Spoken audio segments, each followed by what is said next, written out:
households, both alike in dignity, in fair Verona where we lay our scene. From ancient grudge break new mutiny, where civil blood makes civil hands unclean. From forth the fatal loins of these two foes, a pair of star-crossed lovers take their life, whose misadventured, piteous overthrows do by their death bury their parents' strife. The fearful passage of their death-marked love, and the continuance of their parents' rage, which but their children's end naught could remove, is now the 3 hours' traffic of our stage, the which if you with patient ears attend, what here shall miss, our toil shall strive to mend.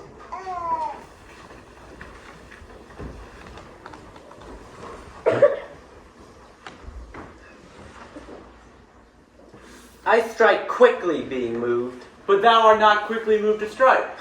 A dog of the house of Montague moves me. To move is to stir, and to be valiant is to stand. Therefore, if thou art moved, thou runnest away. A dog of that house shall move me to stand. I will take the wall of any man, or maid of Montague's. The quarrel is between our masters, and us their men. Draw thy tool! Here comes to the house of Montague's! My naked weapon is out. Quarrel, I will back thee. Ha! Turn thy back and run? Fear me not. No, Mary, I fear thee. Let us take the law on our sides. Let them begin. I'll frown as I pass by, and let them take it as they list. Nay, as they dare, I will bite my thumb at them. 'Tis a disgrace to them, if they bear it.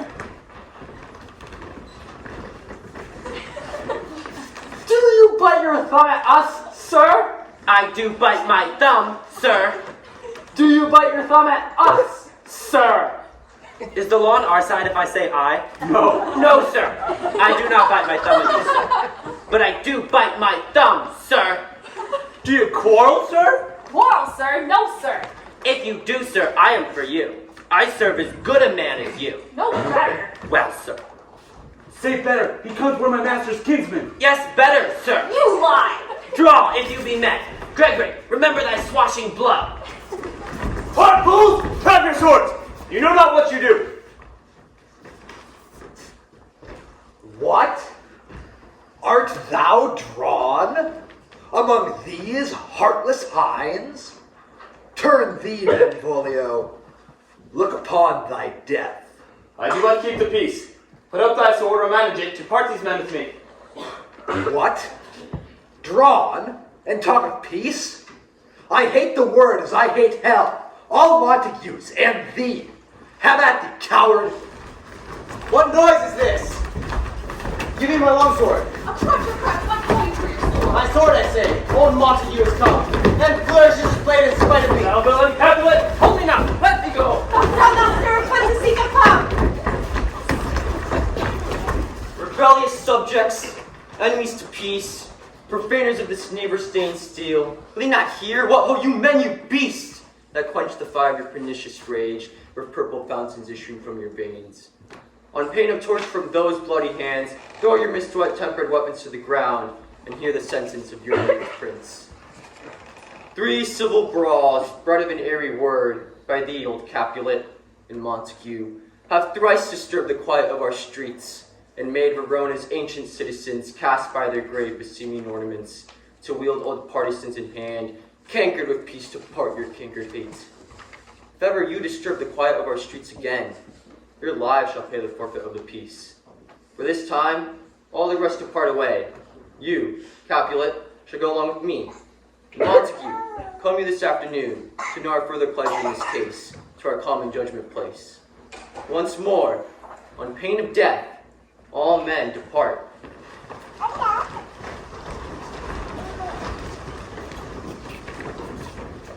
Who set the sanctioned quarrel to approach? Speak, nephew. Were you by when it began? They were the servants of your adversary, and yours, close fighting, ere I did approach. I drew to part them. In the instant came the fiery Tybalt with sword prepared. While we were interchanging thrusts and blows, more came and fought on part and part, till the prince came, parted either part. Oh, where is Romeo? Saw you him today? Right glad I am he was not at this fray. Madam, an hour before the worshipped sun peered forth the golden window of the east, a troubled mind drove me to walk abroad. For underneath the sycamore, that westward rooted from the city side, so early walking did I see your son. Towards my maid he was wary of me and stole into the covert of the wood. Many a morning hath he there been seen, with tears augmented the fresh morning dew, adding to clouds more clouds with his deep sighs. But also soon as the all-cheering sun should in the furthest east begin to draw the shady curtains for Aurora's bed, away from the light steals home my heavy son, and private in his chamber pens himself, shuts up his windows, locks fair daylight out, and makes himself an artificial light. Black and portentous must his humor prove, unless good counsel may the cause remove. My noble uncle, do you know the cause? I neither know nor can learn of him.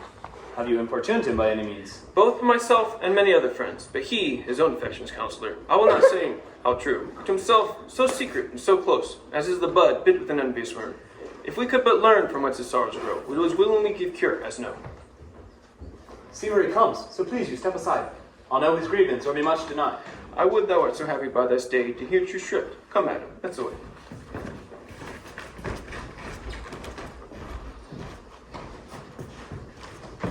Tomorrow, cousin. The day so young. But news struck 9. I mean, sad hours seem long. Was that my father and mother that went hence so fast? Was? What sadness lengthens Romeo's hours? Not having that which having makes them short. In love? Out. Of love. Out of her favor, where I am in love. Alas, that love, so gentle in his view, should be so tyrannous and rough in proof. Alas, that love whose view is muffled still should without eyes see pathways to his will. Aye, he. What fray was here? Yet, tell me not, for I've heard it all. This has much to do with hate, but more with love. Why then, O brawling love, O loving hate, O anything of nothing first create, heavy lightness, serious vanity, misshapen chaos of well-seeming forms, feather of lead, bright smoke, cold fire, sick health, still waking sleep that is not what it is. This love feel I, that feel no love in this. Dost thou not laugh? No, cuz. I rather weep. Your heart at what? At thy good heart's oppression. Why, such is love's transgression. Griefs of mine own lie heavy in my breast, which thou wilt propagate to have it pressed with more of thine. This love that thou hast shown doth add more grief to too much of mine own. Love is a smoke raised, with a fume of sighs being purged, a fire sparkling in lovers' eyes, being vexed, a sea nourished with lovers' tears. What is it else? A madness most discreet, with choking gall, preserving sweet. Farewell, cuz. So, I will go along, and if you leave me so, you do me wrong. Tut. I'm not here. This is not Romeo. He's some other where. Tell me in sadness, who is it that you love? What shall I groan and tell thee? Groan, why no? But sadly, tell me who. Bid a sick man in sadness make his will. Ah, word ill urged to one that is so ill. In sadness, cousin, I do love a woman. I aimed so near when I suppose you love. A right good mark, man. A right fair mark, where cuz as soon as hit. And that hit you'll miss. She'll not be hit with Cupid's arrow. She hath Dian's wit, and in strong proof of chastity, well armed, from love's weak childish bow she lives unharmed. And she hath sworn that she will still be chaste. She hath. And that sparing makes huge waste. For beauty, starved with her severity, cuts beauty off from all posterity. She is too wise, too fair, wisely too fair to merit bliss by making me despair. She hath forsworn to love, and in that vow do I live dead who live to tell it now. Be ruled by me. Forget to think of her. Teach me how I should forget to think. By giving liberty unto thine eyes. Examine other beauties. He that is stricken blind cannot forget the precious treasure of his eyesight lost. Show me a mistress that is passing fair. What does her beauty serve but as a note where I may read who passed that passing fair? Farewell, thou canst not teach me to forget. I'll pay that doctrine, or else die in debt.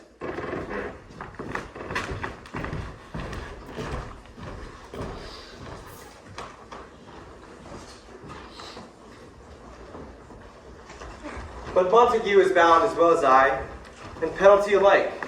And 'tis not hard, I think, for men as old as we to keep the peace. Of honorable reckoning are you both, and pity 'tis you lived it out so long. But now, my lord, what say you to my suit? But saying what I've said before, my daughter is yet a stranger in the world. She hath not seen the change of 14 years. Let 2 more summers wither in their pride, ere we may think her ripe to be a bride. Younger than she our happy mother's maid. And too soon marred are those so early made. The earth hath swallowed all my hopes but she. She is the hopeful lady of my earth. But woo her, gentle Paris, get her heart. My will to her consent is but a part. If she agree within her scope of choice, lies my consent in fair courting voice. This night I hold an old accustomed feast, whereto I've invited many guests, such as I love, and you among the store, one more must welcome, makes my number more. At my poor house look to behold this night, earth-treading stars that mark dark heaven light. Observe fresh female buds. Hear all see, and like her most, whose merit most shall be, which on more view of many mind being one, may stand in number, though in reckoning none. Come, go with me. Go, trudge about through fair Verona, find those persons out whose names are written there, and to them say, my house and welcome on their pleasure stay.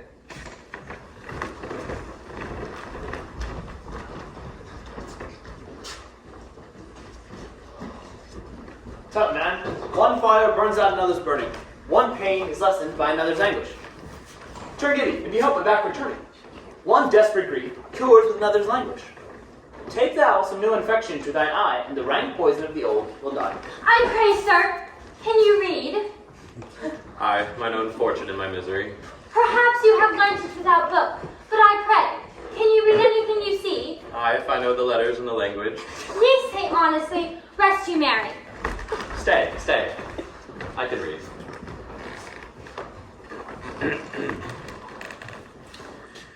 Signor Martino and his wife and daughters, the County Anselm, his beauteous sisters, the lovely widow, lovely nieces, Uncle Capulet, my fair niece Rosalind,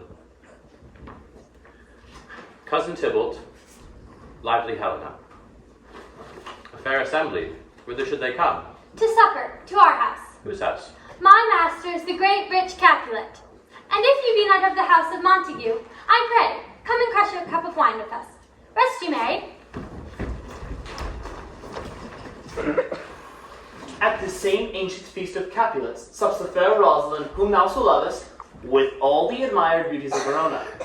Go thither, and with untainted eye compare her face with some that I shall show, and I will make thee think thy swan a crow. When the devout religion of mine eye maintains such falsehood, turn tears to fires, and these who often drowned could never die, transparent heretics, be burned for liars.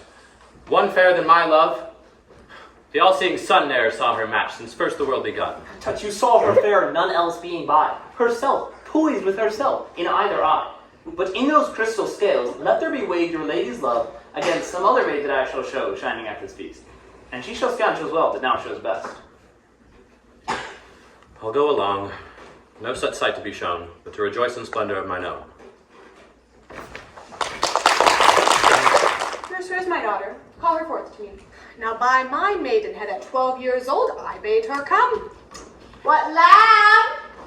What ladybird? God forbid, where is this girl? What Juliet? How now? Who calls? Your mother?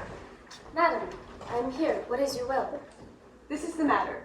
Nurse, give leave a while. We must talk in secret. Nurse, come back again. I have remembered thee. Hear thou our counsel. Thou knows my daughter is a pretty age. Faith, I can tell her age unto the hour. She's not 14. I'll lay 14 of my teeth, and yet to my teeth be it spoken, I have but 4. She is not 14. How long is it now till Lammastide? A fortnight and odd days. Even or odd of all days in the year, come Lammas Eve at night, shall she be 14. That shall she, Mary. I remember 12. 'Tis since the earthquake now 11 years. She was weaned. I never shall forget it. Of all days of the year, upon that day, for then she could stand alone. Nay, by the rood, she could have run and waddled all about, for even the day before she broke her brow, and then my husband, God be with his soul, there was a merry man, took up the child. Yea, quoth he, dost thou fall upon thy face? There wilt fall backward when thou hast more wit. Wilt thou not, Jewel? And by my holy dem, the pretty wretch left crying and said, Aye. Enough of this. I pity sigh of done, God mark thee to his grace. Thou wast the prettiest babe I ever nursed. If I might live to see thee married once, I have my wish. Mary.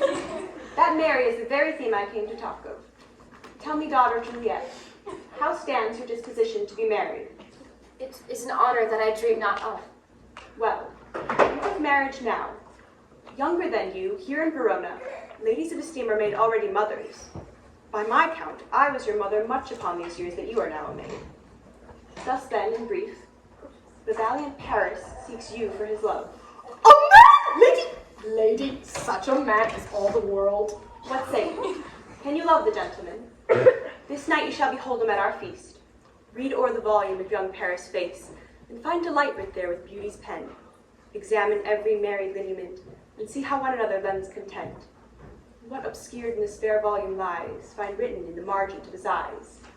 This precious book of love, this unbound lover, to beautify him only lacks a cover. So shall you share all he doth possess by having him, making yourself no less. No less, nay bigger, women grow by men. Speak briefly. Can you like if Paris love? I'll look to like if looking liking move. But no more deep will I endart mine eye than your consent gives strength to make it fly. Madame, the guests are come, supper served, you called, my young lady asked for, the nurse cursed in the pantry, and everything in extremity. I must hence to wait. I beseech you, follow straight. We follow thee. Juliet is counted stage. Go, girls, seek happy nights, the happy days. Give me a torch. I am not for this ambling.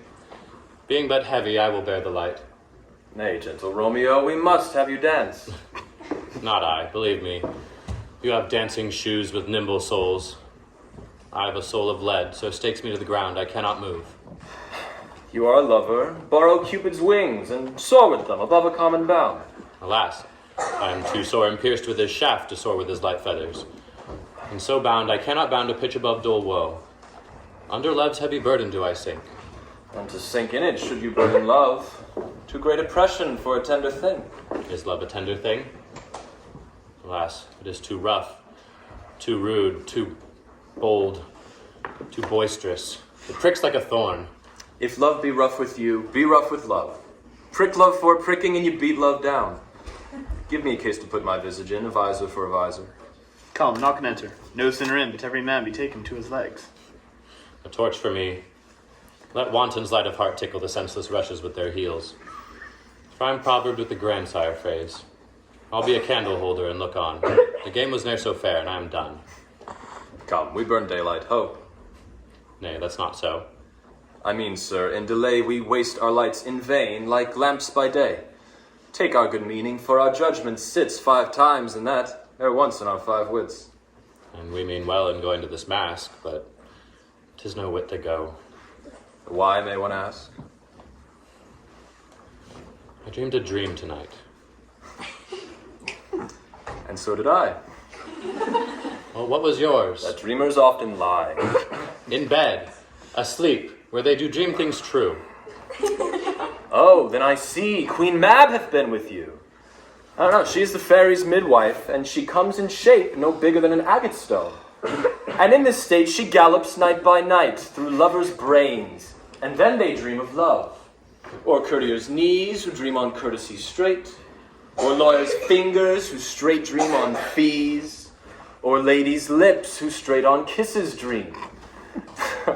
Which oft the angry Mab doth with blisters plagues, because their breaths with sweet meats tainted are.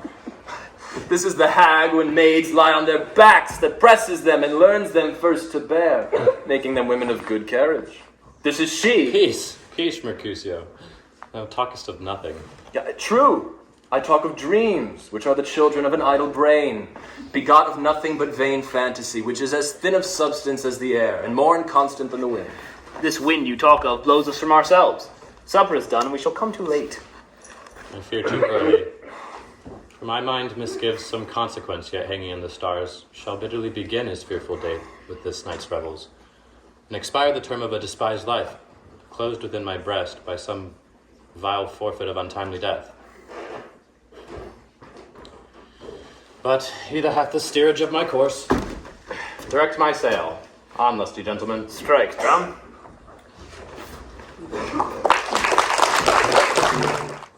Welcome, gentlemen. Ladies that have their toes unplagued with corns will have a bout with you. Welcome, gentlemen. Come, musicians, play. Give room and footed girls.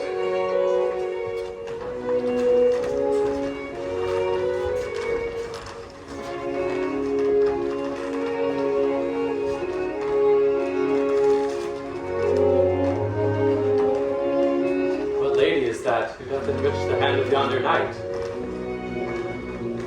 She doth teach the torches to burn bright. Seems she hangs upon the cheek of night, like a rich jewel in an Ethiop's ear. Beauty too rich for use, for earth too dear.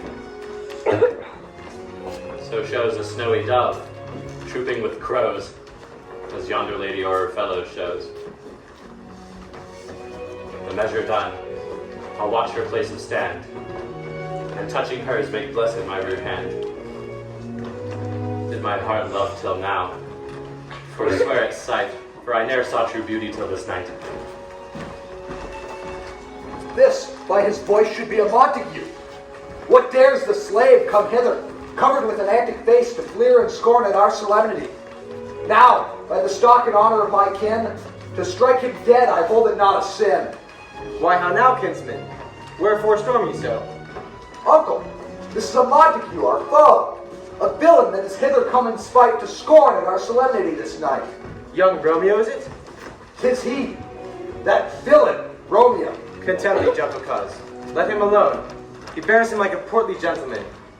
And to say truth, Verona brags of him to be a virtuous and well-governed youth. I would not for the wealth of all the town, here in my house do him disparagement. Therefore take no note of him. It is my will, the which of thou respect. Show a fair presence, and put off these frowns, and no beseeming semblance for a feast.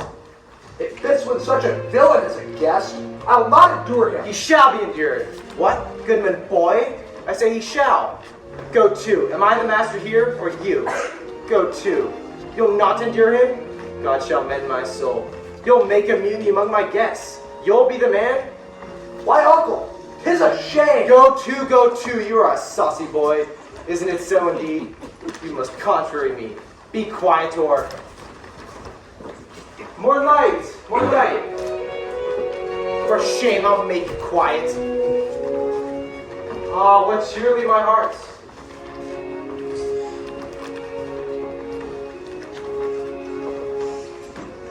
Patience perforce with willful choler meeting makes my flesh tremble in its different greeting. I will withdraw, but this intrusion shall, now seeming sweet, convert to bitter gall.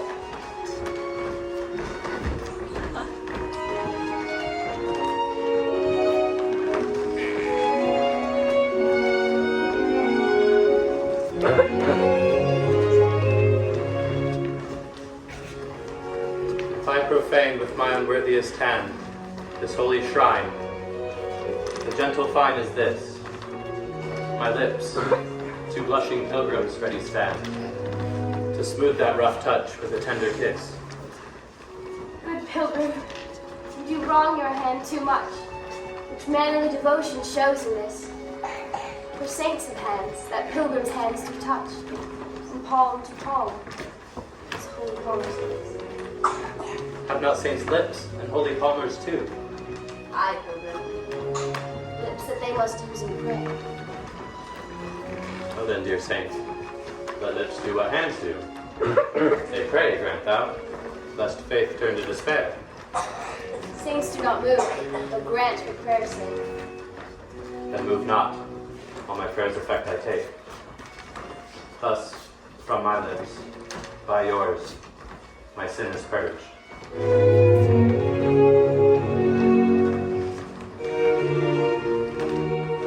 Now have my lips the sin that they have took. Sin from thy lips, O trespass sweetly urged. Give me my sin again.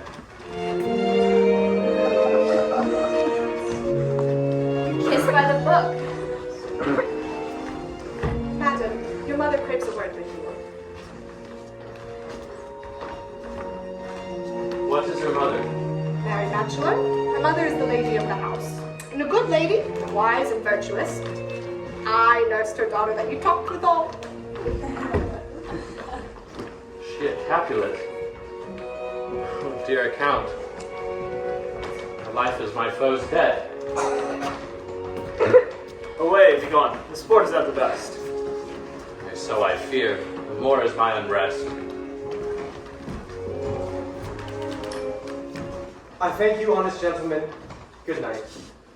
While Sarab on my fade waxes late, I'll to my rest. Come hither, nurse. What's he that follows there that would not dance? I know not. Go, ask his name. To be married, my grave is like to be my wedding bed. His name is Romeo, and a Montague, the only son of your great enemy. My only love, sprung from my only hate. Too early seen, unknown, unknown, too late. Digious birth of love it is to me that I must love a loathing enemy. What's this? What's this? Rhyme I learned to be vow of one I danced withal. Anon, come, that's away, the strangers are all gone.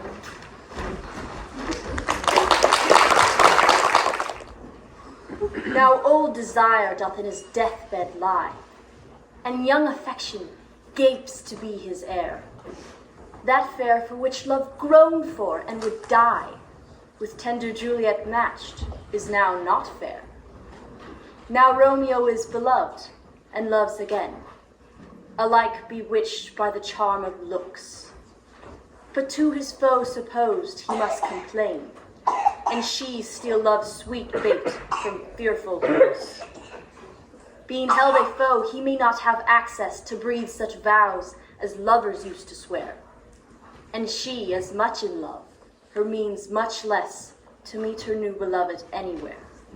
But passion lends them power, time means, to meet tempering extremities with extreme sweet.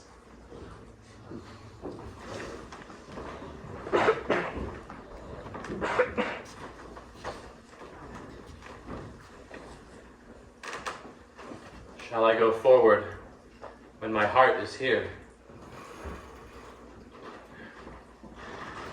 Turn back, dull earth, and find thy center out. Romeo! My cousin Romeo! He's wise, and on my life has stolen him home to bed.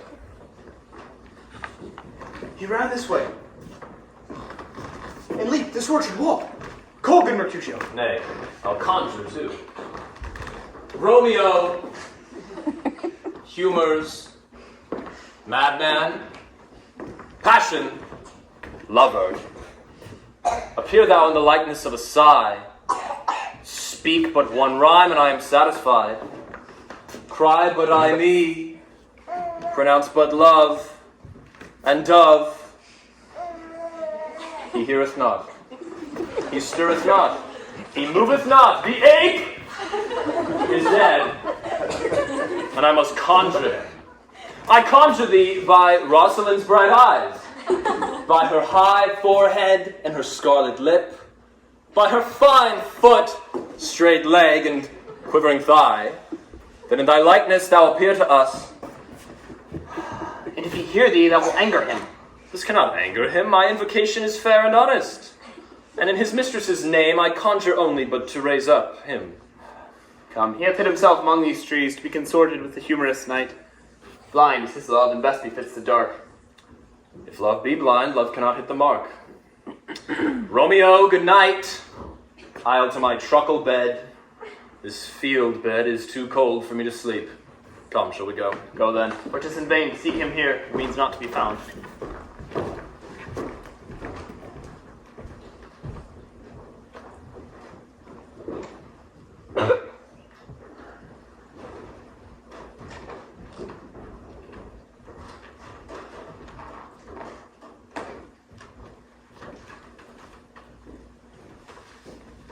He just set scars that never felt a wound.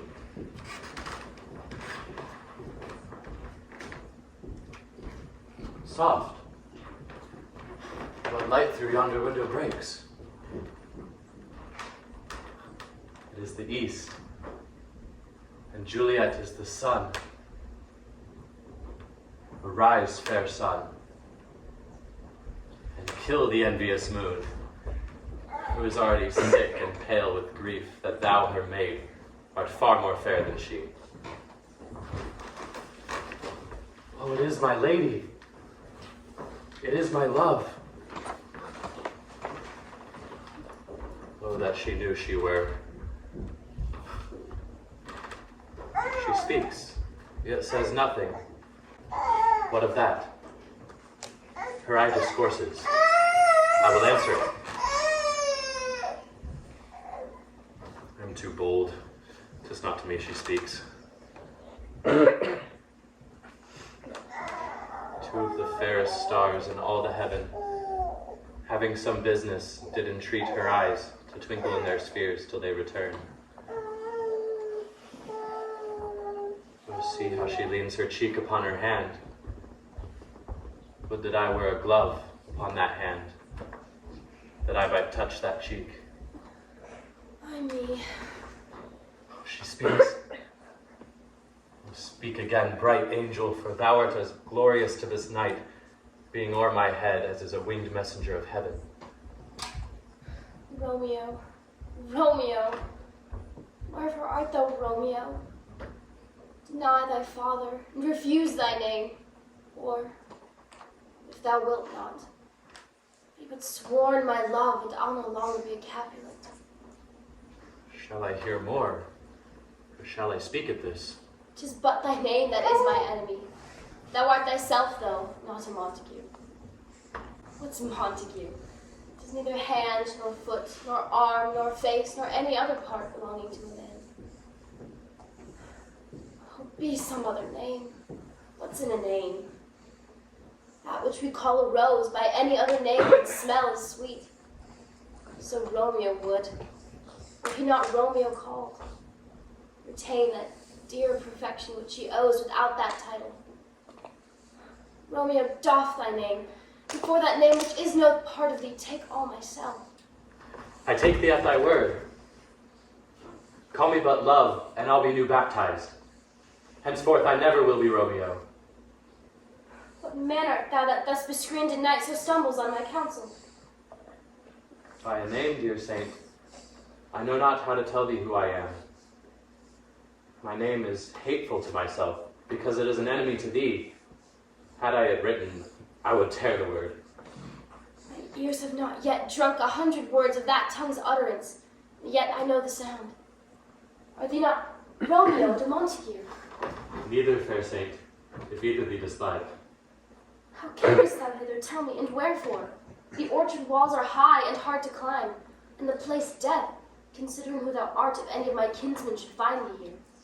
With love's light wings did I approach these walls, for stony limits cannot hold love out, and what love dares attempt, that love can do.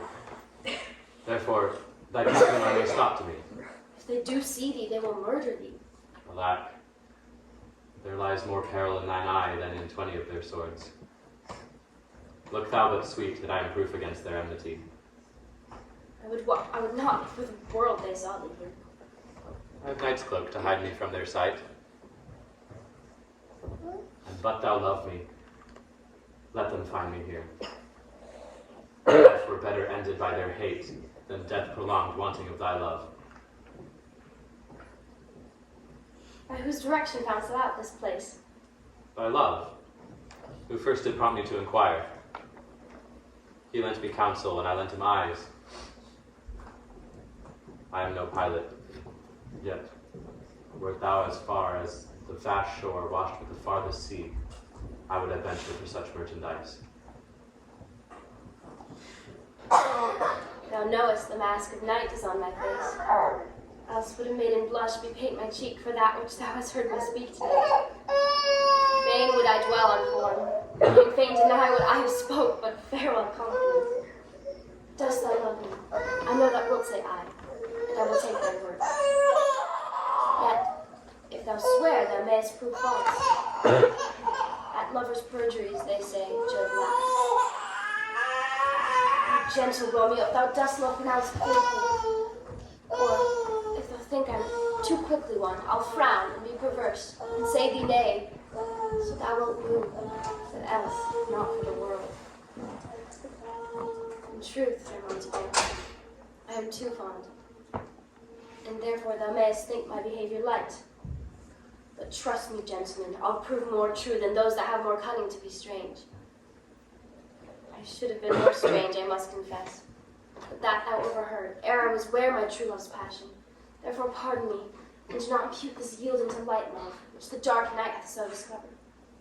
Lady, by yonder blessed moon I swear, that... Swear not by the moon, the inconstant moon, that monthly changes in her circled orb, lest thy love prove likewise variable.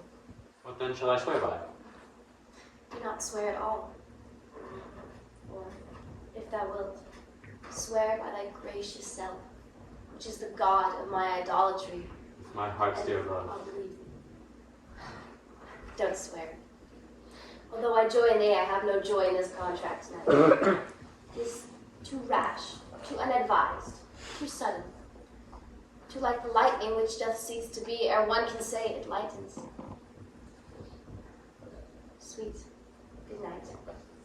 This bud of love, my summer's ripening breath, may soon prove a beauteous flower ere next we meet.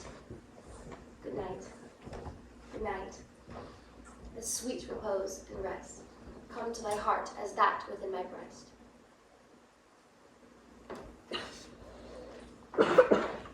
Wilt thou leave me so unsatisfied? What satisfaction canst thou have tonight? In exchange of thy love's faithful vow for mine. I gave thee mine before thou didst request it, and yet I would it were to give again. Wouldst thou withdraw it? For what purpose, love? But to be frank and give it thee again, yet I wish but for the thing I have. My bounty is boundless as the sea, my love is deep. The more I give thee, the more I have, for both are infinite. Adam! I hear some noise within. Sweet Montague, be true. Anon, good nurse! Stay but a little, I will come again.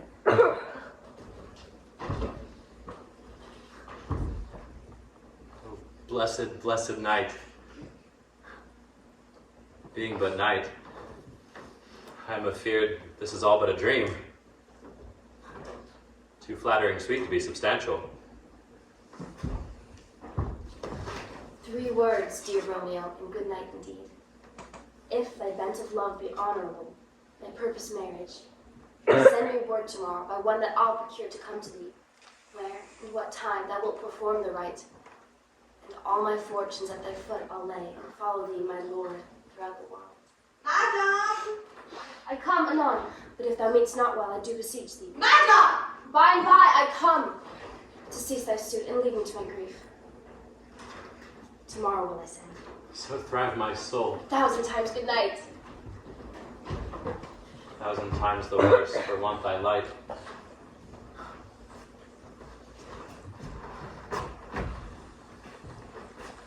Love goes towards love, like schoolboys from their books. But love from love, towards school with heavy looks. Psst. Romeo! Psst. Oh, for a falconer's voice to lure this tassel gentle back again. 'Tis my soul that calls upon my name. How silver sweet sound lovers' tongues by night, like softest music to attending ears. Romeo! My dear, At what o'clock tomorrow shall I send to thee? at the hour of 9. I will not fail. 'Tis 20 years till then. I have forgot why I did call thee back. Let me stand here till thou remember it. I shall forget, but I may still stand here, remembering how I love thy company. And I will still stay, to have thee still forget, forgetting any other home but this. 'Tis almost morning. I would have thee gone, and yet no farther than a wanton's birth, who lets it hop a little from her hand, like a poor prisoner in his twisted gyves, and with a silk thread plucks it back again, so loving jealous of his liberty. I would I were thy bird. Sweet, so would I. Yet I should kill thee with much cherishing. Good night. Good night. Parting is such sweet sorrow that I shall say good night till it be morrow.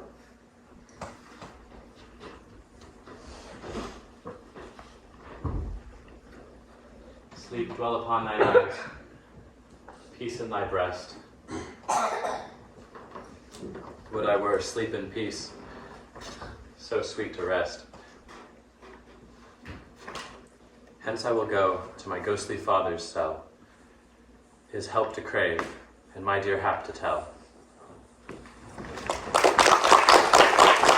The grey morn smiles on the frowning night, checkering eastern clouds with streaks of light. Now ere the sun advances burning eye, the day to cheer, night's dank dew to dry, I must have filled this osier cage of ours, baleful weeds and precious juiced flowers. For not so vile on all the earth doth live, but to the earth some special good doth give.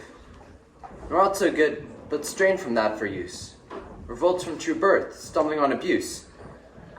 Virtue itself turns vice being misapplied, and vice sometimes by action dignified. Then the infant rind of this small flower poison hath residence, and medicine power. Two such opposed kings encamp them still, in man as well as their grace and rude will. Nor the worser is predominant, full soon the canker death eats up that plant. Good morrow, father. Benedicite, what early tongue so sweet saluteth me? Young son, it argues a distempered head so soon to bid him rout to thy bed.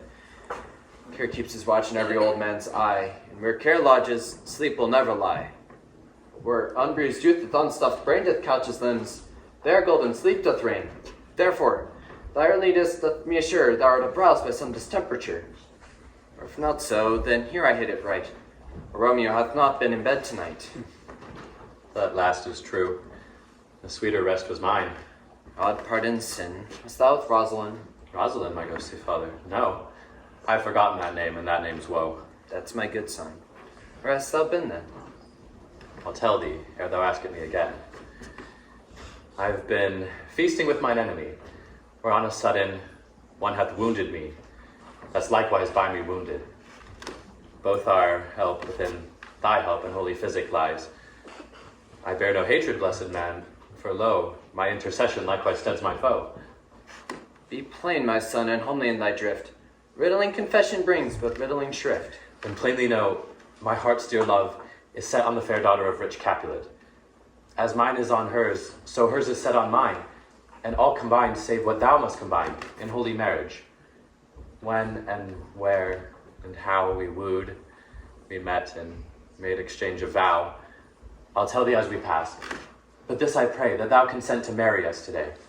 Holy St. Francis, what a change is here. Is Rosalind, whom thou didst hold so dear, so soon forsaken? Young men's love truly lies, not in their hearts, but in their eyes.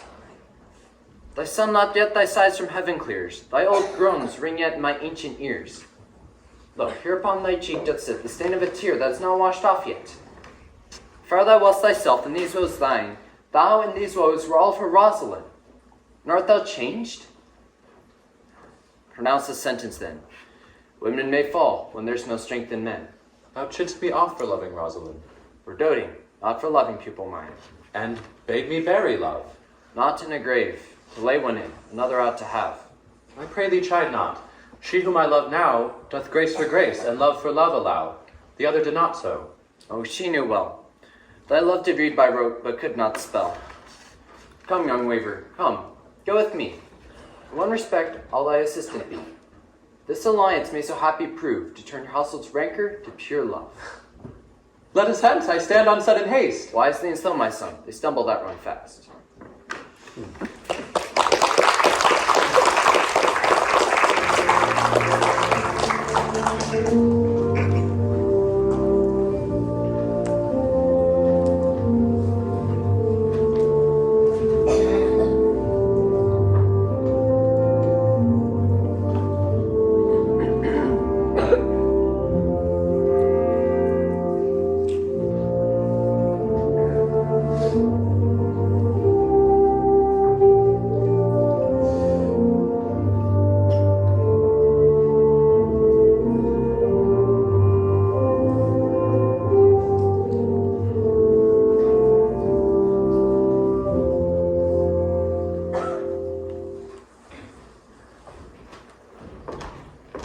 Where the devil should this Romeo be? Came he not home tonight?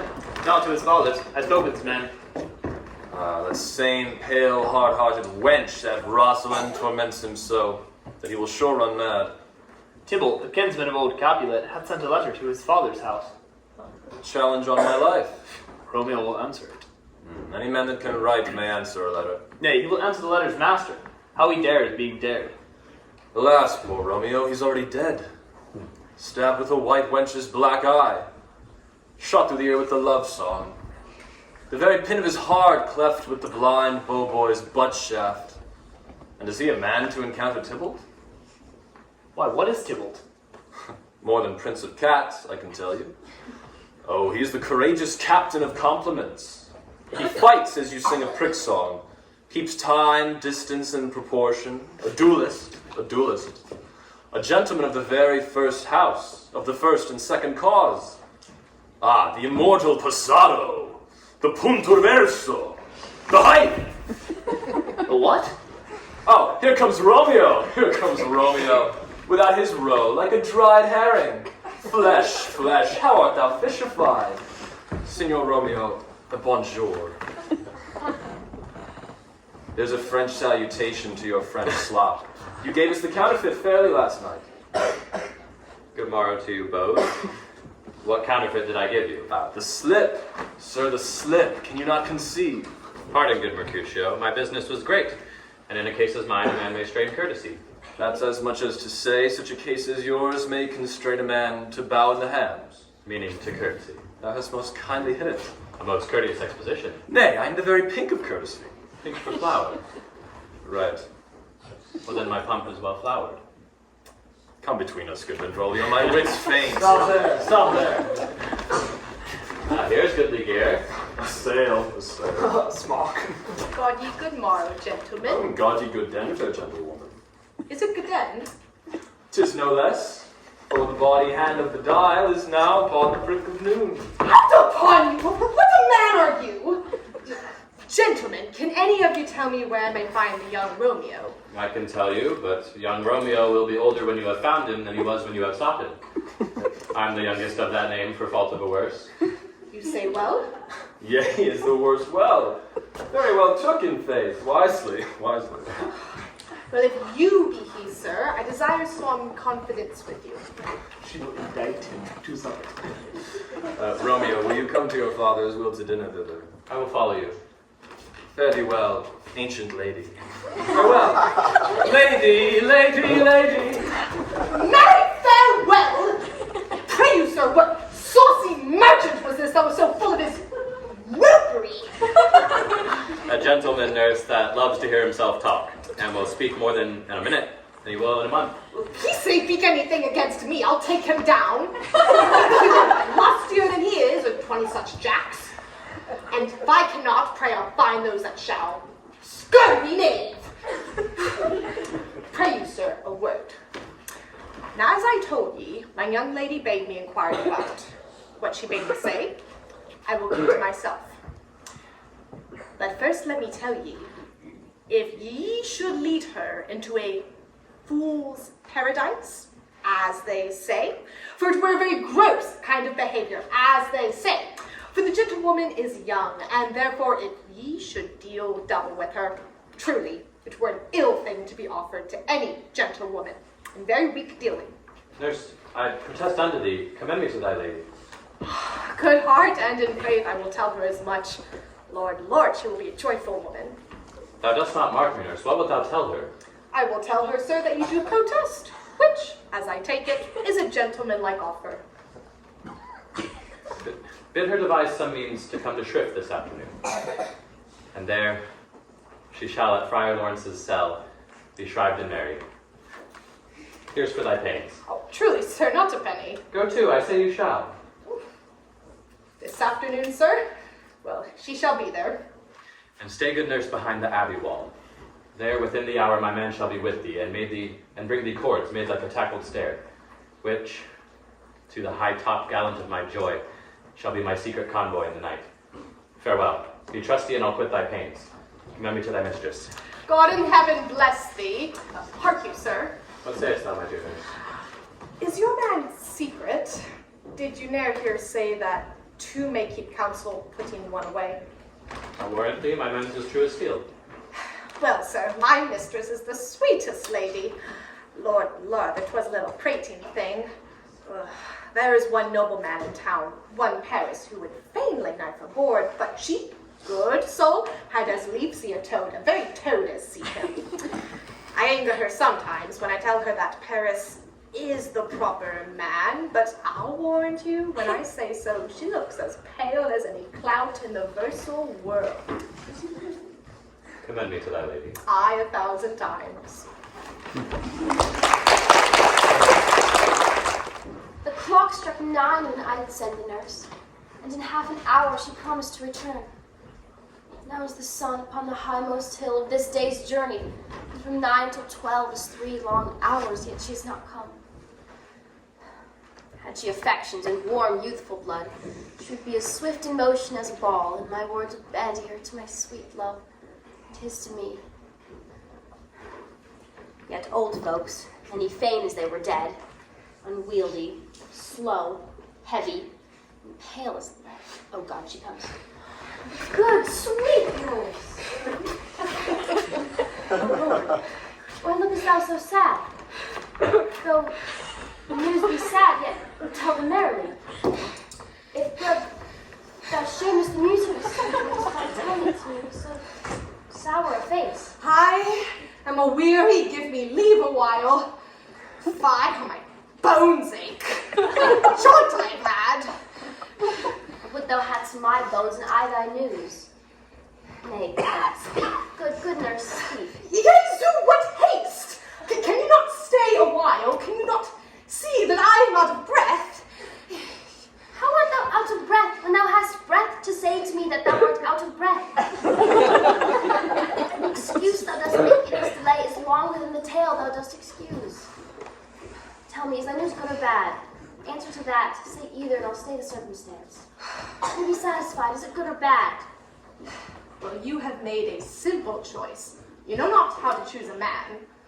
Romeo. No, not he. Though his face be better than any man's, yet his leg excels all men's, and for a hand and a foot and a body, though they be not to be talked on, yet they are past compare. He is not the flower of courtesy, but I'll warrant him as gentle as a lamb. Go thy ways, wench. Serve God. Have you dined at home? No. Tell us I didn't know before. What says he of our marriage? What's of that? Lord, how my head aches. Beats as though it would fall in 20 pieces, and my back. Be sure you're very hard for sending me about to catch my breath with jolting up and down. In faith, I am sorry thou art not well. Sweet nurse, tell me, what says thy love? Your love says like an honest gentleman, and a courteous, and a kind, and a handsome, and I'll warrant a virtuous. Where is your mother? Where is my mother? She's within, where should she be? Oh, oddly thou repliest. Your love says, like an honest gentleman. Where is your mother? God's me, you're so hot. Is this the poultice for my aching bones, and swollen few messages yourself. You're such a coil. Come. What says Romeo? Have you got leave to go to Shrift today? I have. Then hie you hence to Friar Lawrence's cell. There stays the husband to make you a wife. Now comes the wanted blood up in your cheeks. They'll be scarlet straight at any news. Hie you to the church. I must another way to fetch a ladder by which your love must climb a bird's nest soon when it is dark. I am the trudge and toil of your delight, but you shall bear the burden soon at night. Go, all to dinner, hie you to the cell. High to high fortune. Honest nurse, farewell. So smile the heavens upon this holy act, that after hours with sorrow chide us not. Amen, amen. But come what sorrow can, it cannot countervail the exchange of joy that one short minute gives me in her sight. Do thou but close our hands with holy words, and love-devouring death do what he dare. It is enough I may but call her mine. These violent delights have violent ends, and in their triumph die, like fire and powder, which as they kiss consume. The sweetest honey is loathsome in its own deliciousness, and in the taste confounds the appetite. Therefore, love moderately, long lived doth so. Too swift arrives as tardy as too slow. Here comes the lady. Good evening to my ghostly confessor. Romeo shall thank thee, daughter, for spoke. As much to him, else is his thanks too much. Dear Juliet, if thy joy be heaped like mine, and thy love and skill all the more to blazon it, then sweeten with thy breath this neighbor air, and let rich music's tongue unfold the imagined happiness that both perceive in either by this dear encounter. Conceit, more rich in matter than in words, brags of his substance, not of ornament. They are but beggars that can count their worth. My true love has grown to such excess that I cannot sum up some of half my wealth. Come with me, and we will make short work. For by your leaves, you shall not stay alone to Holy Church incorporate two in one.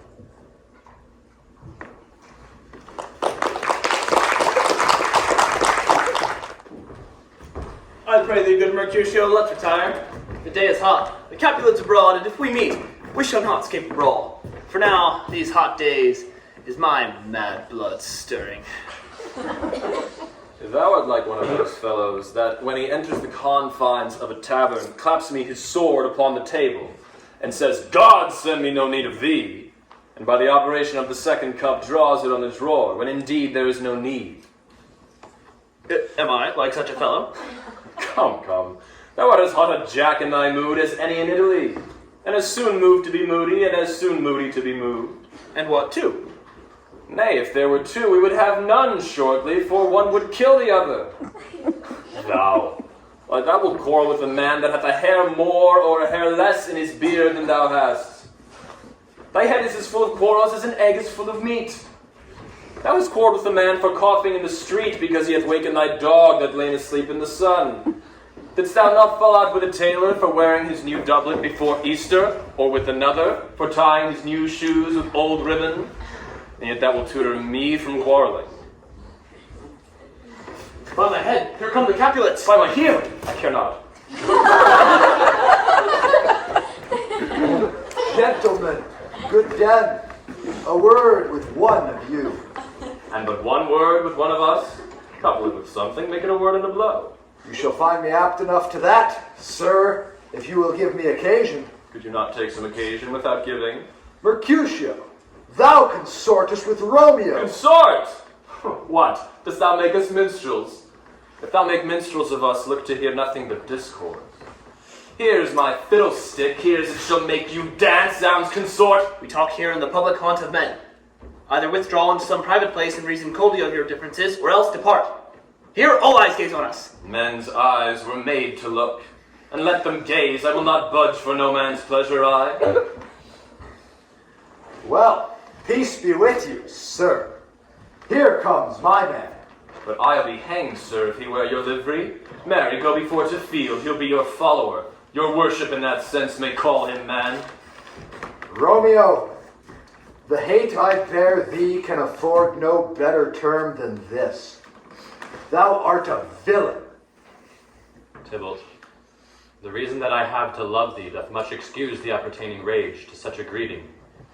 Villain am I none, therefore farewell. I see thou knowest me not. Boy! This shall not excuse the injuries that thou hast done me. Therefore turn and draw. I do protest I never injured thee, but love thee better than thou canst devise, until thou know the reason of my love. Therefore, good Capulet, which name I tender as dearly as my own, be satisfied. Oh, calm, dishonorable, vile submission. Tybalt, you rat catcher, will you walk?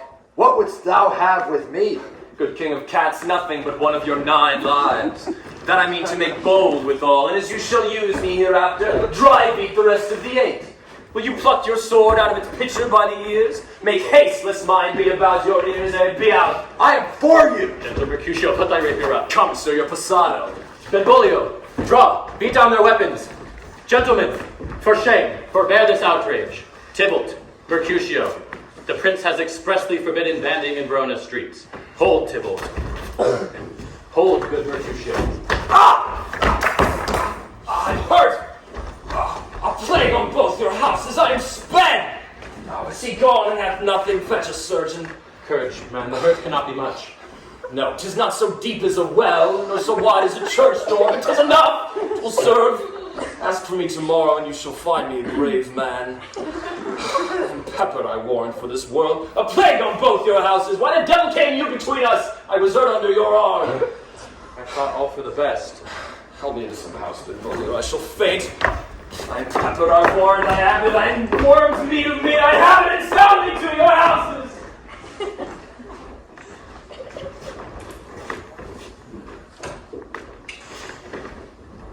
This gentleman, prince's near ally, and my very friend, hath got his mortal hurt on my behalf. My reputation stained with Tybalt's slander. Tybalt, that an hour hath been my kinsman. O Juliet, thy beauty hath made me effeminate, and in my temper softened valor's steel. Romeo! Romeo! Brave Mercutio is dead. That gallant spirit hath aspired the clouds, which too untimely here did scorn the earth.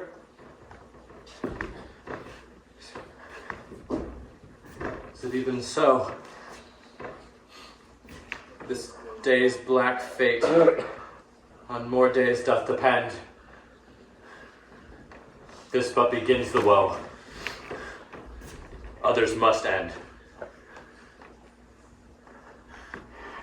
comes the furious Tybalt back again. Alive. In triumph. And Mercutio slain. Away to heaven, respective lenity, and fire-eyed fury be my conduct now. Now, Tybalt, take that villain back again that late thou gavest me. For Mercutio's soul is but a little way above our heads, staying for thine to keep him company. Either thou or I, or both must go with him. Thou wretched boy that didst consort him here shalt with him hence. This shall determine that.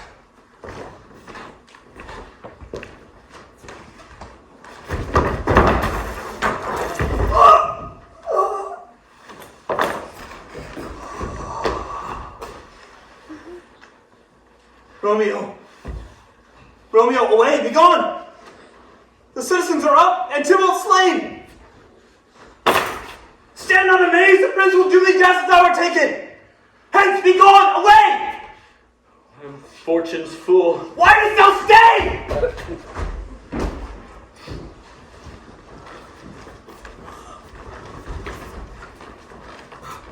Where are the vile beginners of this fray? O noble prince, I can discover thee all. The unlucky manage of this fatal brawl. There lies the man slain by young Romeo, that slew thy kinsman, brave Mercutio. Tybalt, my cousin, oh my brother's child. Husband, prince as thou art true, for blood of ours shed blood of Montague. Benvolio, who began this bloody fray? Tybalt, here slain, whom Romeo's hand did slay. Romeo that spoke him fair, bade him bethink how nice the quarrel was, and urged withal your high displeasure. All this uttered with gentle breath, calm look, knees humbly bowed, could not take truce with the unruly spleen of Tybalt, death to peace. But that he tilts with piercing steel at bold Mercutio's breast, who all is hot turns deadly point to point. Romeo, he cries aloud, hold friends, friends part! And swifter than his tongue, his agile arm beats down their fatal points, and twixt them rushes. Underneath whose arm an envious thrust from Tybalt hit the life of stout Mercutio. Then Tybalt fled, but by and by comes back to Romeo, who had but newly entertained revenge, and to it they go like lightning. For ere I could draw to part them was stout Tybalt slain, and as he fell, did Romeo turn and fly. This is the truth, or let Benvolio die. He is a kinsman to the Montague. Affection makes him false, he speaks not true. Some 20 of them fought in this black strife. No, those 20 could but kill one life. I beg for justice, which thou, prince, must give. Romeo slew Tybalt. Romeo must not live. Romeo slew him, he slew Mercutio. Who now the price of his dear blood doth owe? Not Romeo, prince, he was Mercutio's friend. His life concludes what the law should end, the life of Tybalt. For that offense, immediately we do exile him hence. I have an interest in your hate's proceedings. My blood for your rude brows doth lie bleeding. But, all mercy for so strong a fine, they shall all repent the loss of mine. I'll be deaf to pleading excuses, nor tears nor prayers shall purchase out abuses. Therefore, use none. Let Romeo hence in haste, else, when he's found, that hour is his last. Bear hence this body, and attend our will. Mercy but murders, pardoning those that kill.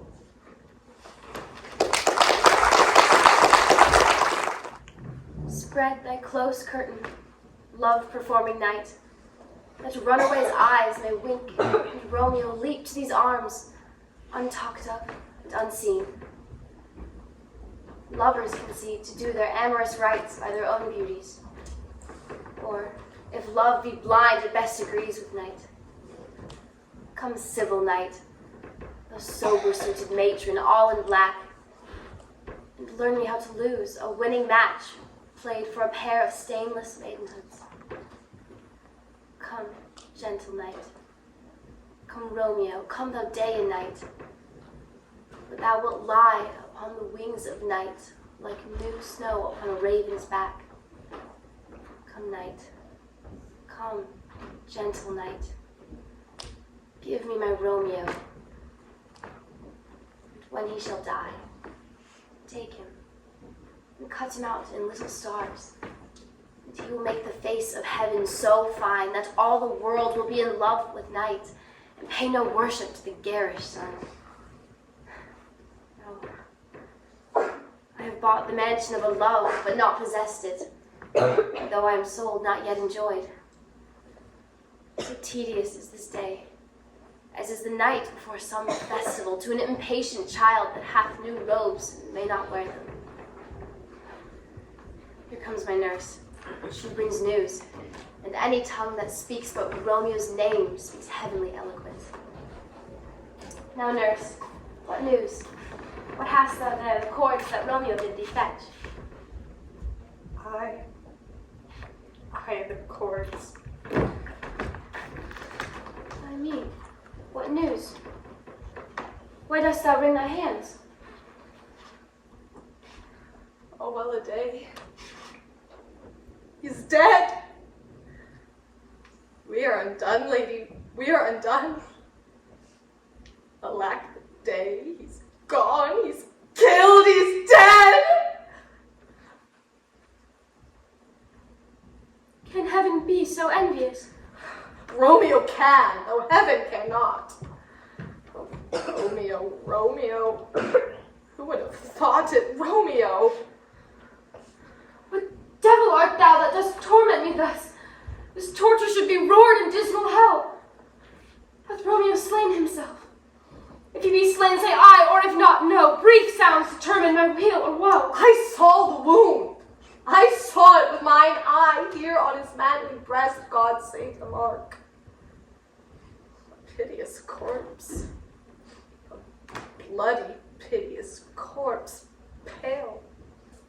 Pale as ashes. All bedowed in blood. All in gore, blood. I swooned at the sight. Break my heart, poor bankrupt rake at once, to prison eyes ne'er look on liberty, vile earth to earth resign, and motion here, and thou and Romeo press one heavy bier. Tybalt! Tybalt, the best friend I ever had! Oh, courteous Tybalt, honest gentleman! That ever should I live to see thee dead? What storm is this that blows so contrary? Is Romeo slaughtered, and is Tybalt dead? And dreadful trumpets sound the general doom. For who is living if those two are gone? Tybalt is dead, and Romeo banished. Romeo that killed him. He is banished. Oh, God! Did Romeo's hand shed Tybalt's blood? It did. Did, alas, the day it did. Serpent heart hid with a flowering face. Did ever dragon keep so fair a cave? Beautiful tyrant, fiend angelical, dove-feathered raven, wolfish ravening lamb, despised substance of divinest show, just opposite to what thou justly seems. My damned saint, an honorable villain. Oh, nature, what hadst thou to do in hell when thou didst bower the spirit of a fiend in moral paradise of such sweet flesh? Oh, that deceit should dwell in such a gorgeous palace. There's no trust, no faith, no honesty in men, all perjured.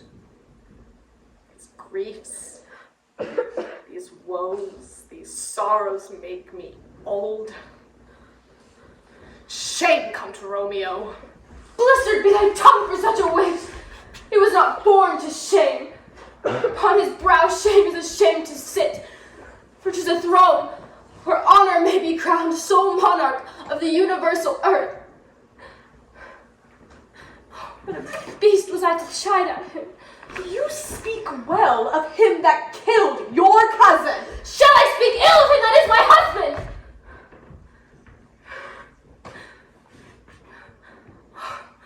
Poor my lord. What tongue shall smooth thy name when I, thy 3 hours' wife, have mangled it?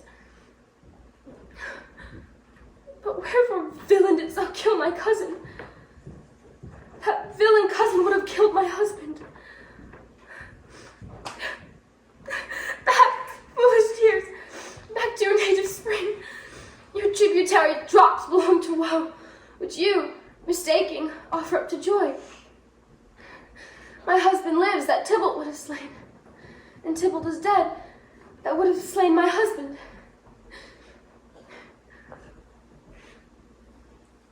All this is comfort. Wherefore weep I then? Some word there was, worser than Tybalt's death that murdered me. I would forget it, fain, but oh, it presses to my memory like damned guilty deeds to sinners' minds. Tybalt is dead, and Romeo banished. That one word, banished, hath slain 10,000 Tybalts, Tybalt's death was woe enough if it had ended there, but with the rearward following Tybalt's death, Romeo is banished to speak that word. His father, mother, Tybalt, Romeo, Juliet, all slain, all dead. Romeo is banished.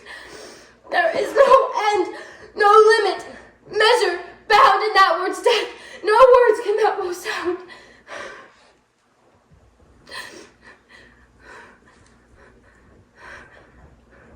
Where's my father and my mother, nurse? Weeping and wailing over Tybalt's corpse. Will you go to them? I will bring you thither. Wash they his wounds with tears. Mine shall be spent when theirs are dry for Romeo's banishment. Take up those cords. Or ropes. You are beguiled, both you and I. Romeo is exiled. He made you for a highway to my bed. But I, a maid, die a maiden widow. Come, cords. Come, nurse. All to my bed. In death, not Romeo, take my maidenhead. Hie to your chamber. I'll find Romeo to comfort you. I know well where he is. Harkee, Romeo will be here at night. But go to your chamber. I'll to him. He's in at Lawrence's cell. Find him. Give this ring to my true knight, and bid him come take his last farewell.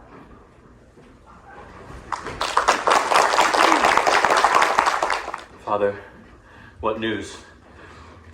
What is the prince's doom? What sorrow craves acquaintance at my hands that I yet know not? Two familiars, my dear son, with such sour company. Bring thee tidings of the prince's doom. What less than doomsday is the prince's doom? Gentler judgment vanished from his lips. Not body's death, but body's banishment. Banishment?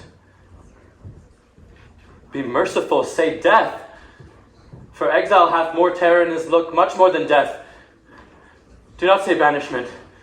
Hence from Verona art thou banished. Be patient, for the world is broad and wide.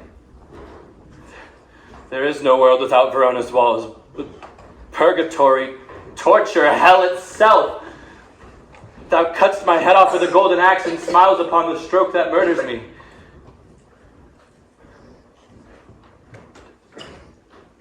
Deadly sin, brood on thankfulness. Thy fault our law calls death. The kind prince taking thy part hath pushed aside the law, turned that black word death to banishment. This is dear mercy, and thou seest it not. 'Tis torture, and not mercy. Heaven is here, where Juliet lives, and every cat and dog and little mouse, every unworthy thing, may live here and look upon her. Romeo may not. He is banished. Sayest thou yet that exile is not death? Hadst thou no poison mixed, no sharp ground knife, no sudden mean of death, though ne'er so mean, but banished to kill me? Banished? Oh, friar, the damned use that word in hell. Howlings attend it. How hast thou the heart, being a ghostly confessor, a sin absolver, and my friends profess to mangle me with that word banished? Thou fond man, hear me but speak a word. I won't speak again of banishment. I'll give thee armor to keep off that word. Diversity, sweet milk, philosophy, to comfort thee, though thou art banished. Yet banished? Hang up philosophy, unless philosophy can make me a Juliet. Then I say madmen have no ears. How should they when that wise men have no eyes? Let me dispute with thee of thy estate. Thou canst not speak of what thou dost not feel.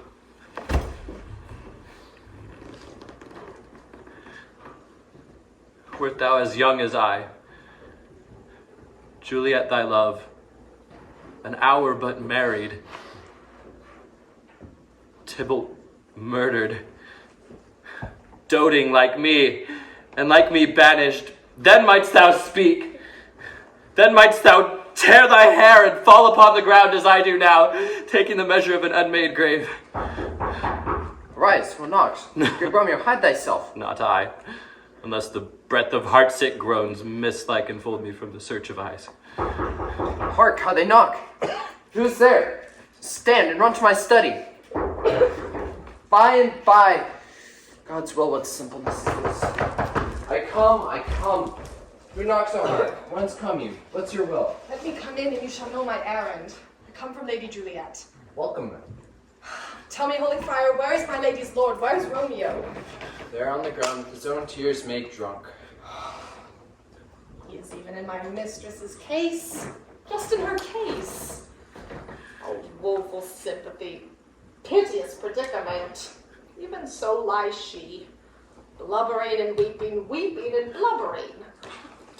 Stand you and be a man for Juliet's sake! Why should you fall into so deep an O? Speakest thou of Juliet? How goes it with her? Does she not think me an old murderer, now that I have stained the childhood of our joy with blood removed but little from her own? Where is she? How doth she? What says my concealed lady to our cancelled love? She says nothing, sir, but weeps and weeps, and then falls down on her bed, and then starts up, and Tybalt calls, and on Romeo cries, and down he falls again. As if that name, shot from the deadly level of a gun, did murder her. As that name's cursed hand did murder her kinsman. Oh, tell me, friar, tell me in what vile part of this anatomy does my name lodge? Tell me that I may sack the hateful mansion. Hold thy desperate hand. Thou man, thy form cries out thou art, but thy tears are womanish. Thy idle acts denote the unreasonable fury of a beast. A seemly woman and a seeming man, or else a seeming beast and seeming both. Thou hast amazed me. By my holy order, I thought thy disposition better tempered. Hast thou slain Tybalt? Wilt thou say thyself? And say thy lady too, that lives in thee, by doing damned hate upon thyself. Fie, thou shamest thy shape, thy love, thy wit. What? Rouse thee, man. Thy Juliet is alive, whose sake thou wast but lately dead. There art thou happy. Tybalt would kill thee, but thou slewest Tybalt. There art thou happy. The law that threatened death becomes thy friend, and turns it to exile. There art thou happy. A pack of blessings lights up upon thy back. Happiness courts thee in her best array.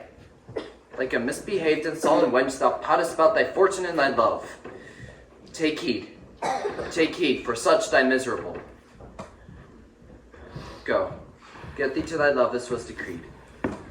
Asunder chamber hence, and comfort her. But look thou stay not till the watch be set, for then thou canst not pass to Mantua. There thou shalt stay till we can find a time to blaze your marriage, reconcile your friends, beg pardon of the prince, and call thee back with 20,000 times more joy than thou wentst forth in lamentation. Go before nurse, commend me to thy lady, and bid her hasten all the house to bed, which heavy sorrow makes them apt unto. Romeo is coming. Oh, I could have stayed here all night to hear good counsel. Oh, what learning is. My lord, I'll tell my lady he will come. Do so, and bid my suite prepare to chide. Oh, here, sir. A ring she bid me give you. Hark ye, make haste, for it grows very late. How well my comfort is revived by this. Go hence, and here stands all your state. Either be gone before the watch be set, or else by break of day disguise from hence. Sojourn in Mantua. I'll find out your man. He shall signify from time to time every good hap for thee that chances here. Give me thy hand. 'Tis late. Farewell. Good night. But that a joy past joy calls out on me. It were a grief so brief to part with thee. Farewell, father.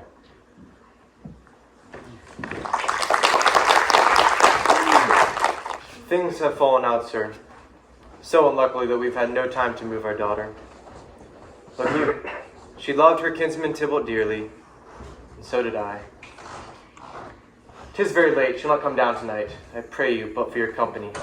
I would have been abed an hour ago. These times of woe afford no time to woo. Madam, good night. Commend me to your daughter. I will, and know her mind early tomorrow. Tonight she's mute up to her heaviness. Sir Paris, I will make a desperate tender of my child's love. I think she will be ruled in all respects by me. Nay, more I doubt it not. Wife, go you to her ere you go to bed. Acquaint her here of my son Paris's love, and bid her mark you me on Wednesday. But soft, what day is this? Monday, my lord. Monday? Well, Wednesday is too soon. On Thursday let it be. On Thursday tell her she shall be married to this noble earl. Will you be ready? Do you like this haste? We'll keep no great ado. A friend or two, for, hark you, Tybalt being slain so late, and maybe thought we held him carelessly, being our kinsman, if we revel much. Therefore we'll have some half a dozen friends, and there an end. But what say you to Thursday? My lord, I would that Thursday were tomorrow. Well, guess you gone. On Thursday let it be. Go thou to Juliet ere you go to bed. Prepare her, wife, against this wedding day. Farewell, my lord. It is so very late that we may call it early by and by. Good night.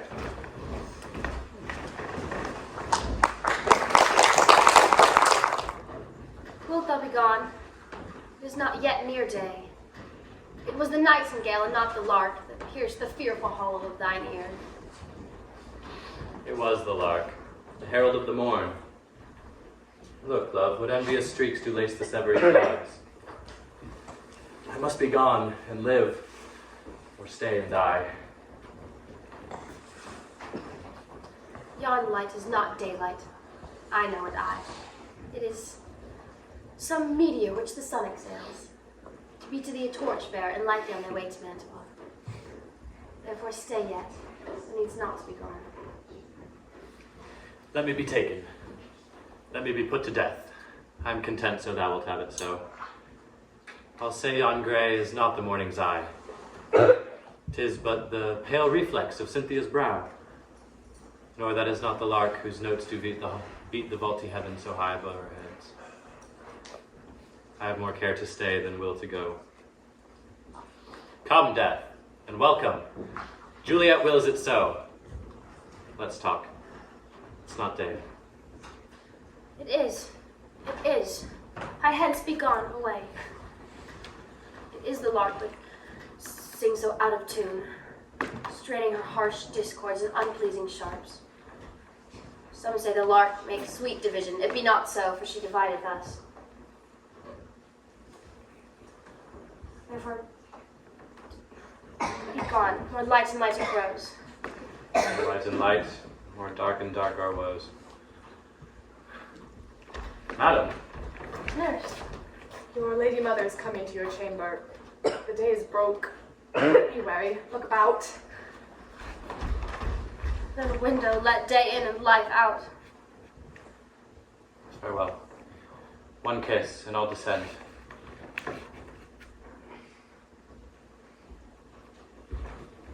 Art thou gone so? Love, Lord, I, husband, friend, must hear from thee every day and the hour, for in a minute there are many days. Oh, by this count I shall be much in years ere I again behold my Romeo. I will omit no opportunity to convey my greetings. Love to thee. Thinkest thou we shall ever meet again? I doubt it not. And all these woes will serve but as sweet discourses in the time to come. Oh, Lord, I have an ill divining soul. Methinks I see thee. Now thou art below as one dead in the bottom of a tomb. Either my eyesight fails or thou lookest pale. Believe me, love. In my eyes, so do you. Farewell.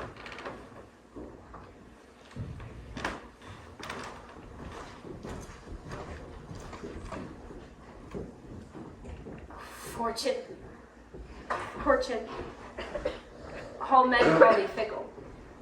If thou art fickle, what hast thou to do with him who art renowned for faith?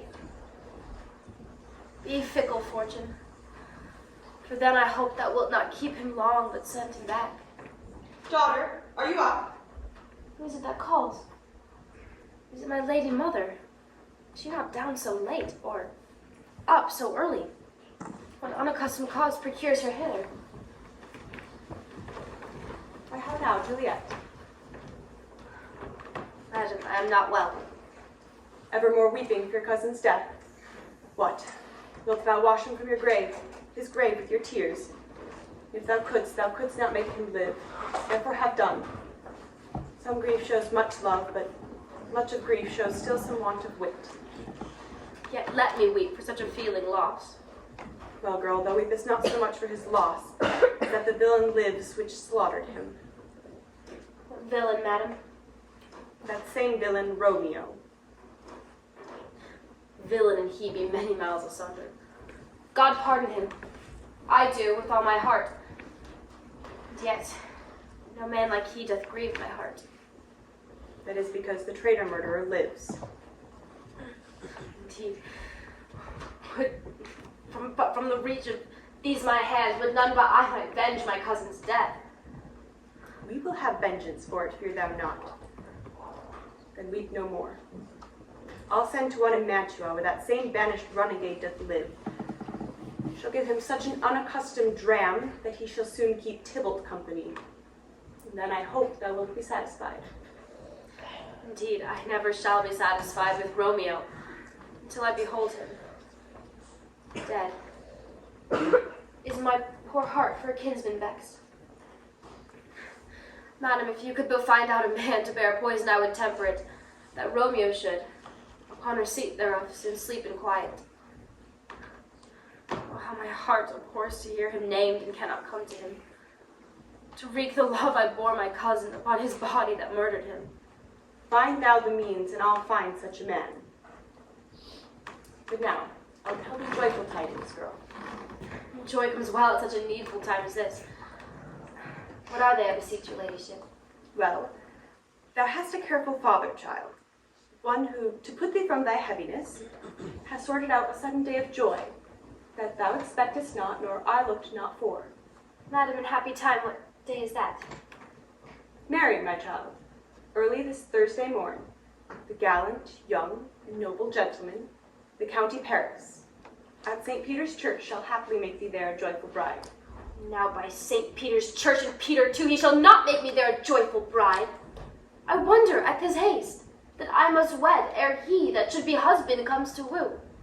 I pray thee tell my lord and father, ma'am, that I shall not marry yet, and when I do it shall be Romeo, whom you know I hate rather than Paris. These are news indeed. Here comes your father. Tell him so yourself, and see how he will take it at your hands. How now? What? Still in tears? Evermore showering? How now, wife? Have you delivered to her our decree? Aye, sir, but she will none. I wish the fool were married to her grave. Soft. Take me with you, wife. How? Will she none? Doth she not give us thanks? Is she not proud? Doth she not count her blessed, unworthy as she is, that we have brought so worthy a gentleman to be her bridegroom? Not proud that you have, but thankful that you have. Proud can I never be of what I hate, but thankful even for hate that is meant love. How now, chopped logic? What is this? Proud, and I thank you, and I thank you not. And yet not proud, Mistress Minion. You thank me no thank you, so proud me no prouds. But fettle your fine joints to go with Paris to St. Peter's Church, or I will drag thee on a hurdle thither! Out, you green sickness carrion! Out, you baggage! You tallow face! Fie! What, are you mad? Mother, I beseech you on my knees, hear me with patience, but to speak a word. Hang thee, young baggage! Disobedient wretch! I tell thee what, get thee to church on Thursday, or never after look me in the face. Speak not, reply not, do not answer me! My fingers itch. Wife, we scarce thought us blessed that God had lent us but this only child. But now I see this one is one too much. And that we've had a curse in having her. Out on her! God in heaven bless her! You are to blame, my lord, to rate her so. And why, my lady wisdom, good prudence, smattered with your gossips, go! May not one speak! Haste, you mumbling fool! Out of your gravity or Augustus bowl, for here we need it not. You are too hot. God's bread! It makes me mad. Day, night, hour, tide, time, alone in company, and still my care hath been to have her matched. And now having provided a gentleman of noble parentage, to have a wretched puling fool to answer, I'll not wed, I cannot love, I pray you pardon me. But as you will not wed, I'll pardon you. Graze where you will, you shall not house with me. Look to it, think on it, I do not jest. Thursday is near, if you be mine, I'll give you to my friend. If you be not, hang, beg, starve, die in the streets! For by my soul I'll ne'er acknowledge thee, nor what is mine shall never do thee good. Trust to it, bethink you, I'll not be forsworn.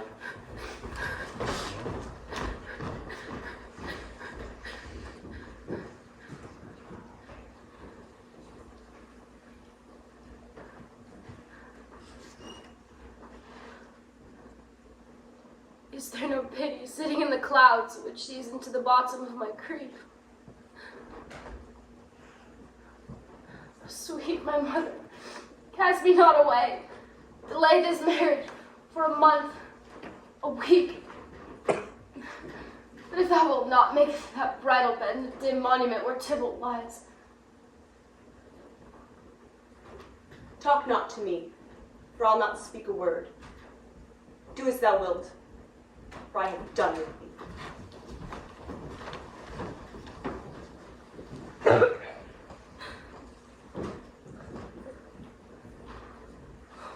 God.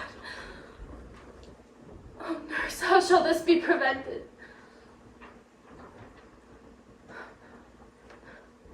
My husband is on earth, my faith in heaven. How then shall my faith return again to earth, unless my husband descended me from heaven by leaving earth? Comfort me. Counsel me. Alack that heaven should practice stratagems upon so soft a subject as myself. What sayest thou? Hast thou not a word of joy, some comfort, nurse?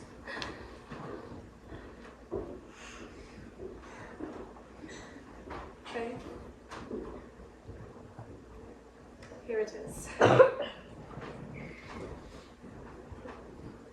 I think it best that you marry with the county. He's a lovely gentleman, be sure my very heart. I think you are happy in this second match, for it excels your first. Or if it's not, your first is dead.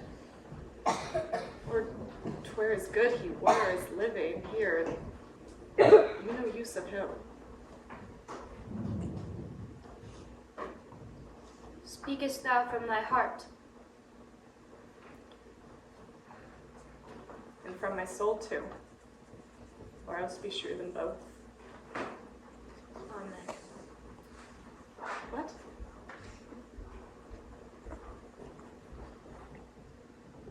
Well, thou hast comforted me marvelous much. Go in. Tell my lady mother that I am gone, having displeased my father, to Lord's cell, to make confession and to be absolved. Marry, I will, and this is wisely done.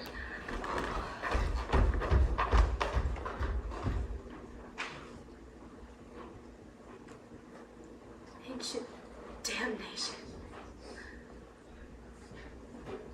Oh, most wicked fiend. Is it more sin to wish me thus forsworn, or to dispraise my Lord with that same tongue which she hath praised him with above compare so many thousand times? Go, counselor. Thou and my bosom henceforth shall be twain. I'll to the friar to know his remedy. If all else fail, myself have power to die.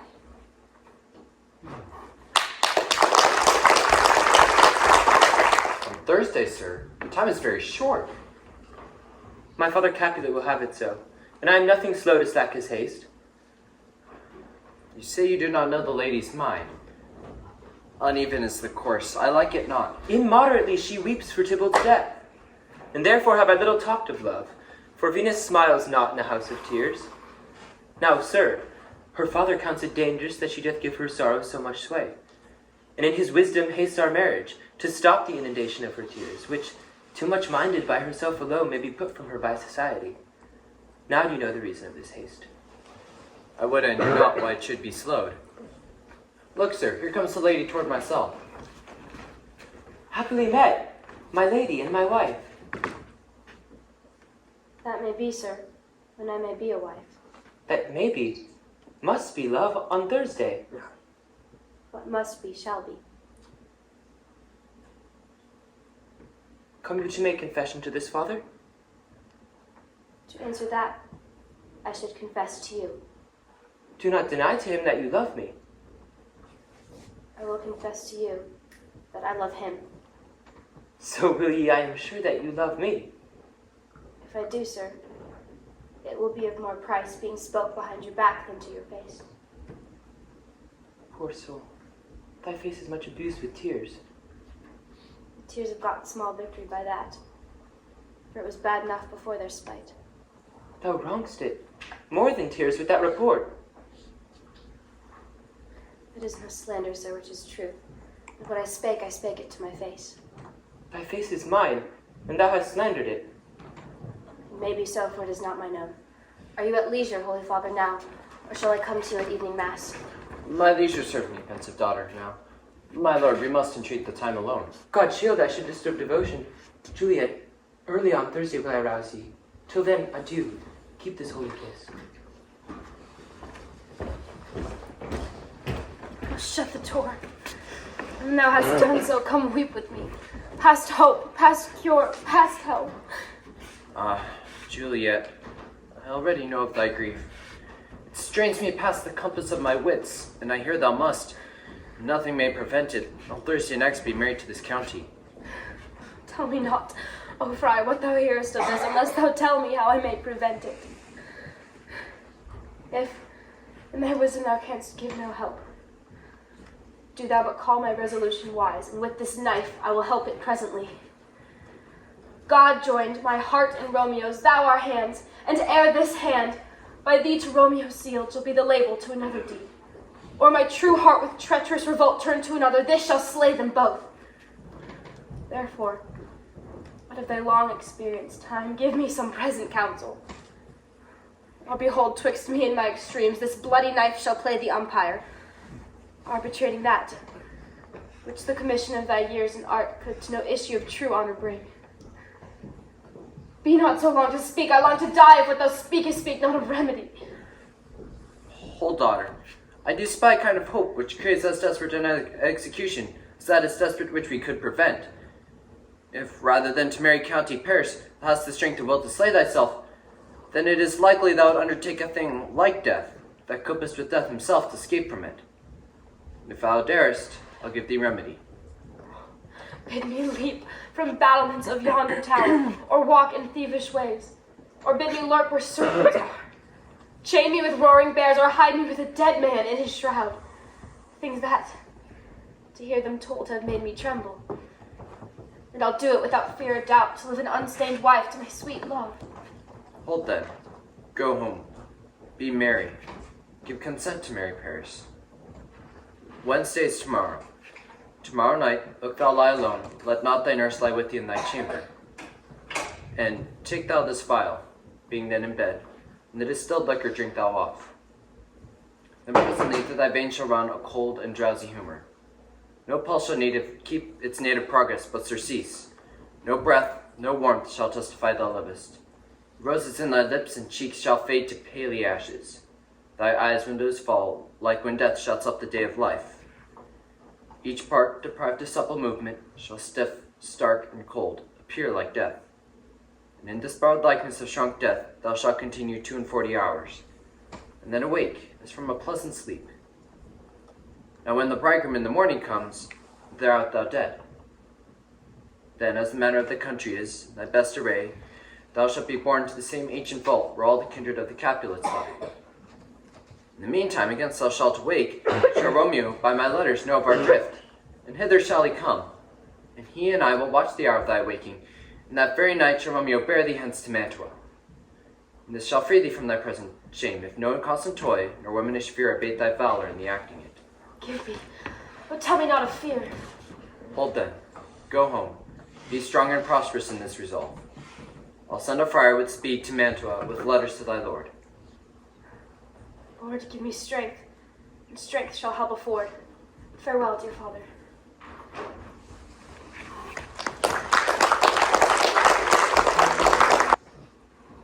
What, is my daughter gone to Friar Lawrence? I forsooth. Well, he may chance to do some good on her. A peevish, self-willed harlotry it is. See where she comes from shrift with very look. How now, my headstrong? Where have you been gadding? Where I have learned me to repent the sin of disobedient opposition to you and your behests, and am enjoined by the holy lords to fall prostrate here and beg your pardon. Pardon, I beseech you. Henceforward I am ever ruled by you. Send for the county. Go tell him of this. I'll have this knotted up tomorrow morning. I met the youthful lord at Friar's cell, and gave him what becomed love I might, not step with the bounds of modesty. Why? I'm glad of it. This is well. Stand up. This is as it should be. Let me see the county. I, Mary, go and fetch him hither. Now, before God, this reverend holy friar, our whole city is much bound to him. Nurse, will you go with me into my closet and help me sort such needful ornaments as you see fit to furnish me tomorrow? No, not till Thursday. There's time enough. Go, nurse. Go with her. We go to church tomorrow. Shall be short in our provisions. 'Tis now near night. Tush. I will stir about, and all things shall be made well. I warn thee, wife. Go thou to Juliet. Help to deck her up. I'll not to bed tonight. Let me alone. I'll play the housewife for this once. There all forth. Well, I will walk myself to County Paris to prepare him up against tomorrow. My heart is wondrous light, since this same wayward girl is so proclaimed.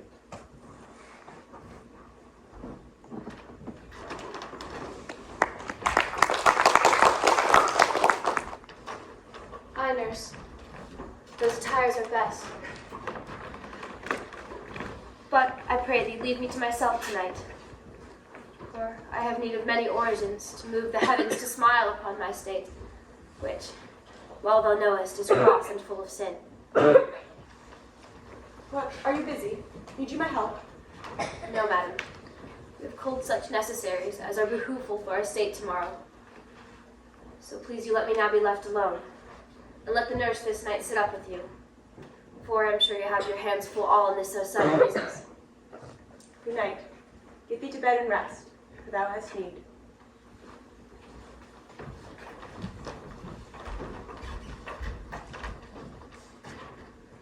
Farewell. God knows when we shall meet again.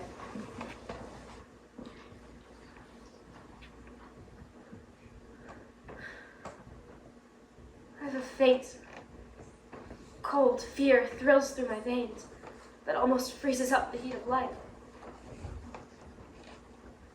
I will call them back again to comfort me. Nurse! What should she do here? My dismal Sina needs must act alone. Come, vile.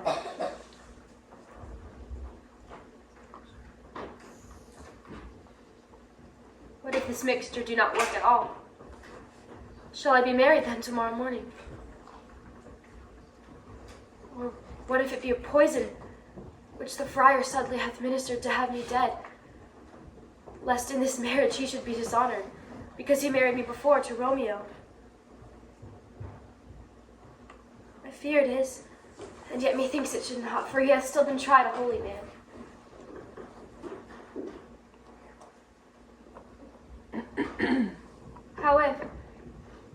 and I am laid into the tomb, I should awake before the time Romeo come to redeem me. There's a fearful point. Shall I not then be stifled in the vault, to whose foul mouth no healthsome air breathes in, and there die strangled ere my Romeo comes? Or if I live, is it not very like the horrible conceits of death and night together with the terror of the place? As in a vault, an ancient receptacle, where for these many 100 years the bones of my buried ancestors are packed, where Tybalt yet but green in earth lies festering in his shroud, where, they say, at some hours of the night, spirits resort.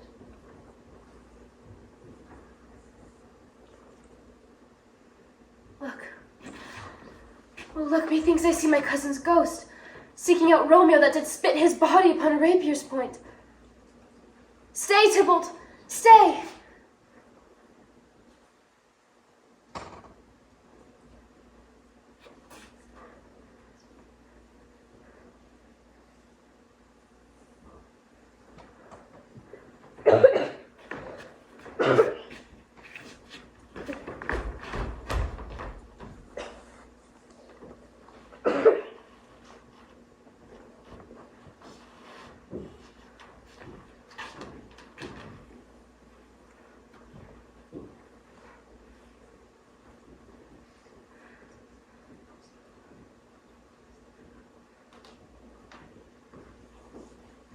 Romeo, I come. This do I drink to thee.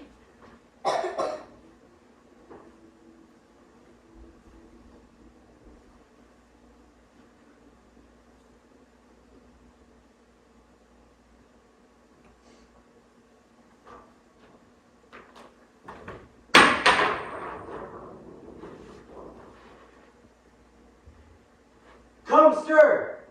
The second cock hath crowed. The curfew bell hath rung. 'Tis 3 o'clock. Get you to bed. Faith, you'll be sick tomorrow for this night's watching. No, not a whit. What? I've lost her now all night for lesser cause and ne'er been sick. Good faith, 'tis day. The county will be here with music straight. For so he said he would. I hear him near. Go waken Juliet. Go and trim her up. I'll go and chat with Paris. Hi, make haste. Make haste. The bridegroom, he has come already.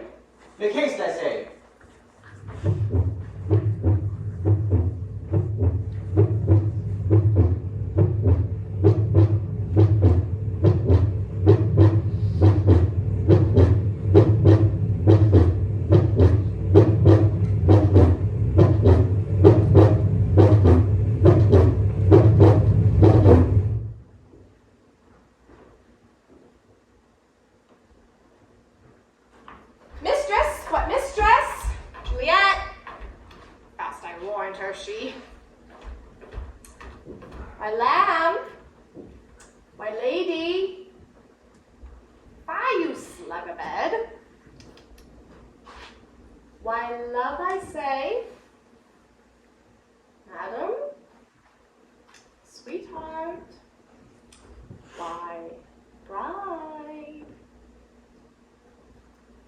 What, not a word? Take your penny's worth now. Sleep for a week. The next night, I warrant you, shall rest but little. God forgive me. Very late. Enough sound is she asleep. Must needs wake you. Madam! I, let the county take you up in your bed, or fright you up and faint, will it not?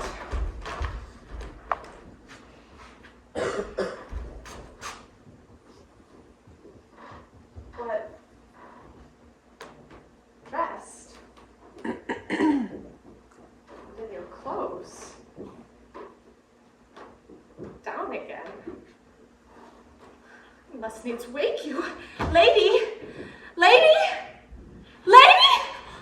Alas! Alas! Help! Help! My lady's dead! My lord! My lady!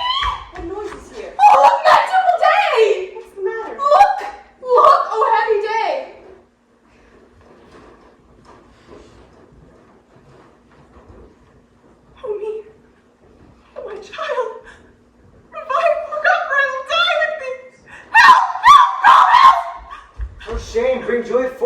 word has come. Like today, she's dead!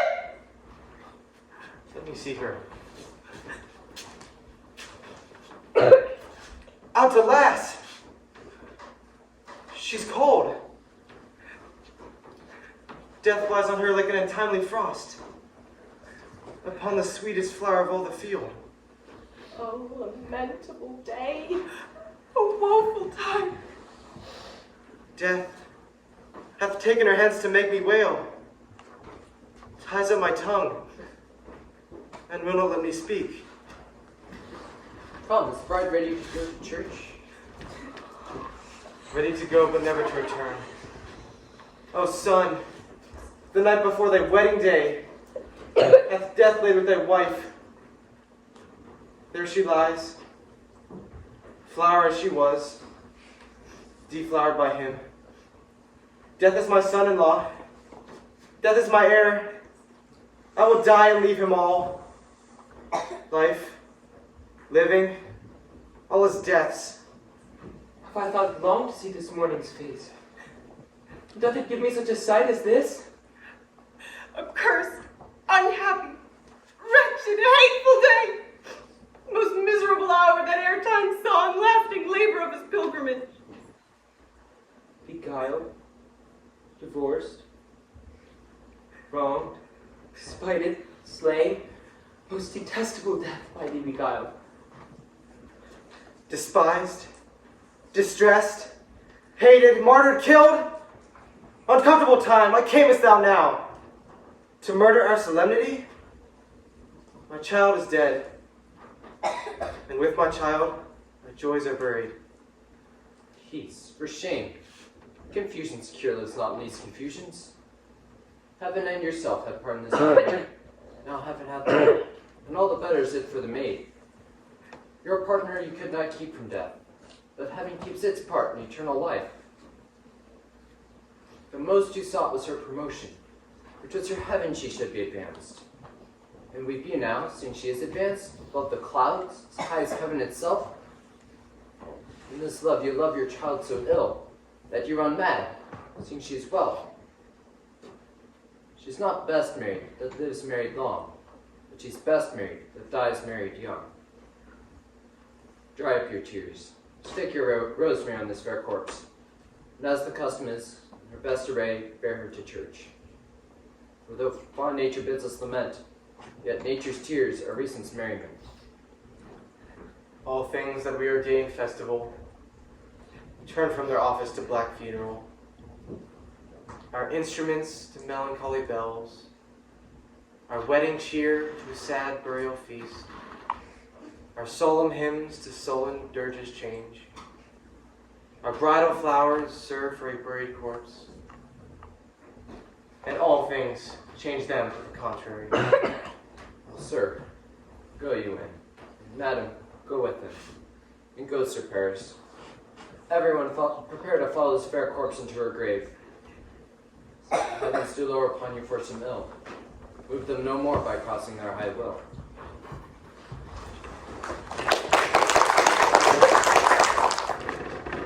If I may trust the flattering truth of sleep, my dreams presage some joyful news at hand. My bosom's lord sits lightly in his throne, and all the day an unaccustomed spirit lifts me above the ground with cheerful thoughts. I dreamt my lady came and found me dead. A strange dream that gives a dead man leave to think, and breathed such life with kisses in my lips, that I revived and was an emperor. How sweet is love itself possessed, when but love's shadows are so rich in joy. News from Verona. How now, Balthazar? Hast thou no letters to me from the friar? How fares my father? How's my lady? That I ask again, for nothing can be ill if she be well. Then she is well, and nothing can be ill. Her body sleeps in Cathro's monument, and her immortal part with angels lives. I saw her lay low in her kindred's vault, and presently took post to tell it you. Oh, pardon me for bringing these ill news, since you did leave it for my office, sir.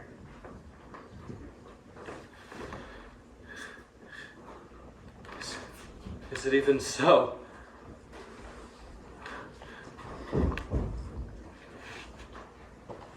Then I defy you, stars!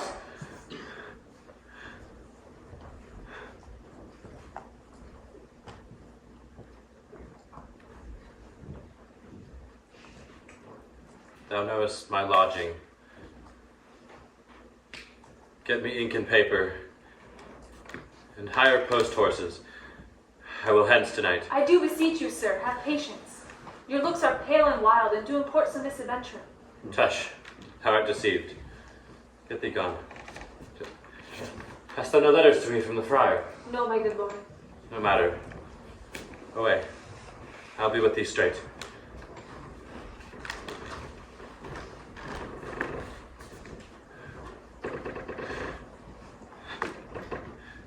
Well, Juliet,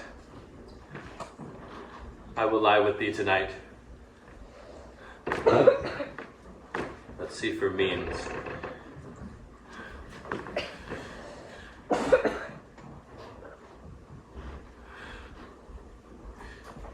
Oh, mischief. Thou art swift to enter into the thoughts of desperate men.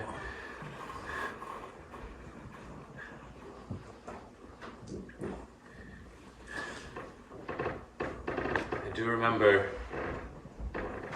an apothecary which late I noted among tattered weeds.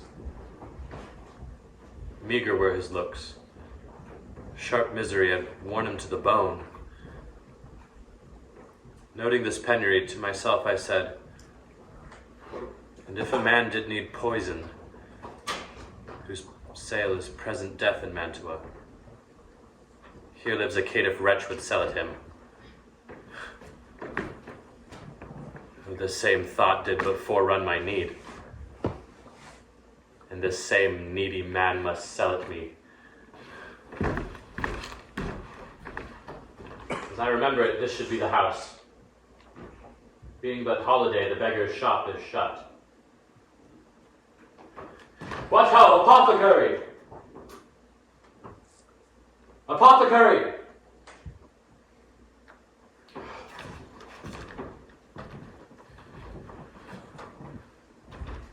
Who calls so loud?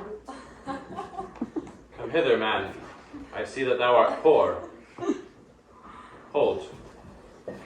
Here's 40 ducats. Let me have a dram of poison, such soon speeding gear as will disperse itself through all the veins, and the life-weary taker may fall dead. Such mortal drugs I have, but met with law is death to any he that utters them. Art thou so bare and full of wretchedness and fears to die? Famine is in thy cheeks. Need and oppression starveth in thine eyes. Contempt and beggary hangeth upon thy back. The world is not thy friend, nor the world's laws. The world affords no law to make thee rich. Then be not poor, but break it and take this. My poverty, but not my will consents. I pay thy poverty and not thy will.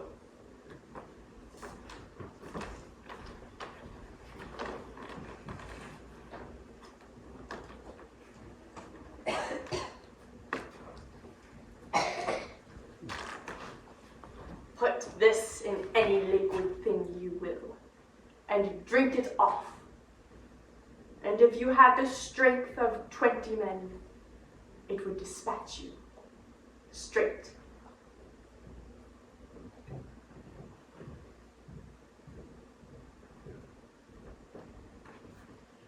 There is thy gold.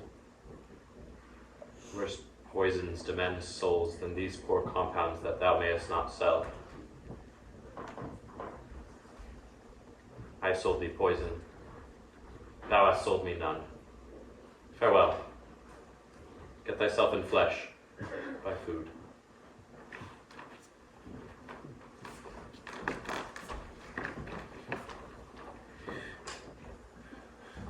Come cordial, and not poison. Go with me to Juliet's grave. There must I use thee.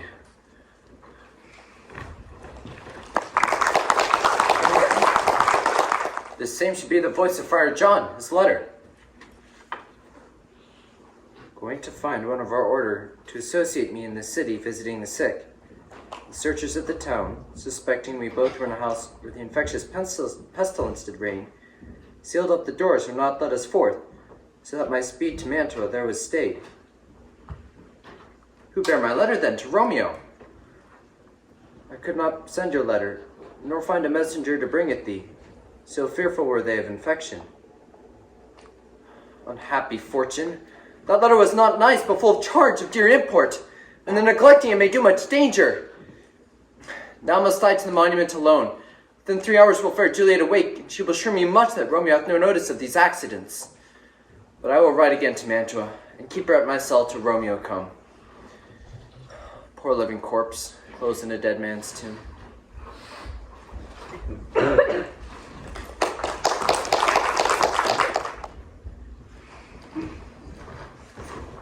Give me thy torch, boy. Hence, and stand aloof.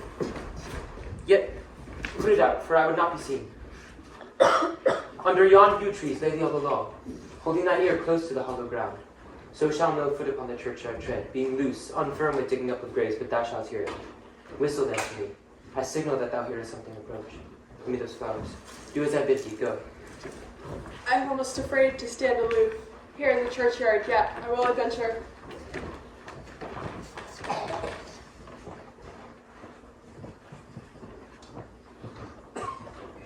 Sweet flower, with flowers thy bridal bed I strew. Whoa, thy canopy is dust and stones, which with sweet water nightly I will do. Or, wanting that, with tears distilled my moans. The obsequies which I for thee will keep nightly shall be to strew thy grave with me. The boy gives warning. Something doth approach. What cursed foot wanders this way tonight, to cross my obsequies in true love's right? What? With a torch, muffle me night, a while. Give me that wrenching iron. Hold. Take this letter. See thou early in the morning deliver it to my lord and father. Give me the light. Upon thy life, I charge thee, whate'er thou seest or hearest, stand all aloof, and do not interrupt me in my course. Why I descend into this bed of death is partly to behold my lady's face, but chiefly to take thence from her dead finger a precious ring, a ring that I must use in dear employment. Therefore hence, be gone. But if thou, jealous, just return to further pry in what I shall intend to do, by heaven I will tear thee joint by joint, and strew this hungry churchyard with thy limbs. The time and my intents are savage wild. I will be gone, sir, and not trouble you. So wilt thou show me friendship. Be gone. Hold, take this, live, and be prosperous. And farewell, good fellow. For all the same, I'll hide me hereabout. His looks I fear, and his intents I doubt. Thou detestable maw, thou womb of death, gorged with the dearest morsel of the earth, in despite, I'll cram thee with more food. This is that banished, haughty Montague, that murdered my love's cousin, with which grief it is supposed the fair creature died. And here has come to do some villainous shame to the dead bodies. I will apprehend him. Stop thy unhallowed toil, foul Montague. Can vengeance be pursued further than death? Condemned villain, I do apprehend thee. Obey, and go with me, for thou must die. Indeed I must, and therefore came I hither. Good gentle youth, tempt not a desperate man. Fly hence. Think upon these gone, let them affright thee. Do not put another sin upon my head by urging me to fury. Fly hence, be gone. By heaven, I love thee better than myself, for I come hither armed against myself. Oh, stay not, Begone, hereafter say a madman's words he bade thee run away. I do defy thy conjurations, and apprehend me for a felon here. Wilt thou provoke me? Then have at thee, boy.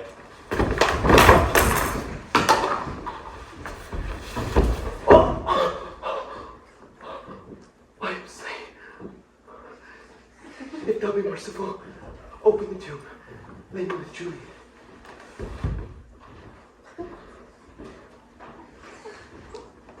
In faith I will, noble County Paris.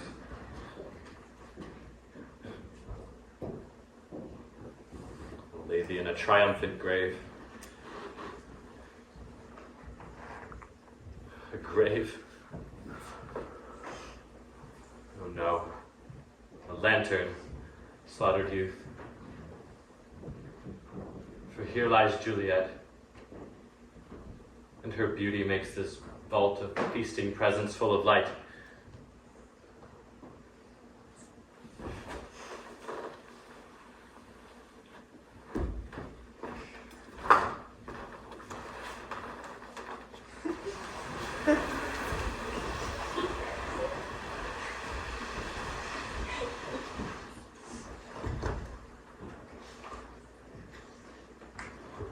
Death, lie thou there, by a dead man interred.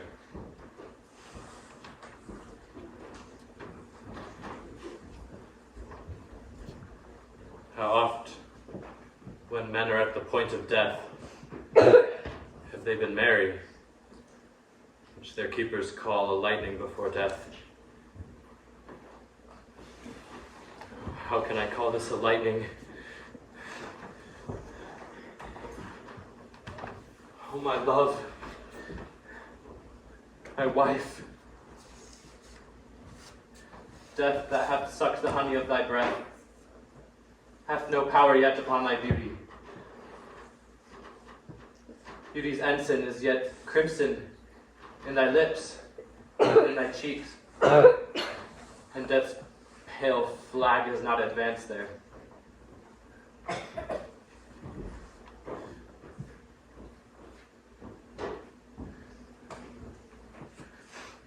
Tybalt, liest thou there in a bloody sheet? What more favor can I do thee than with that hand that cut thy youth in twain, to sunder his that was thine enemy? Forgive me, cousin.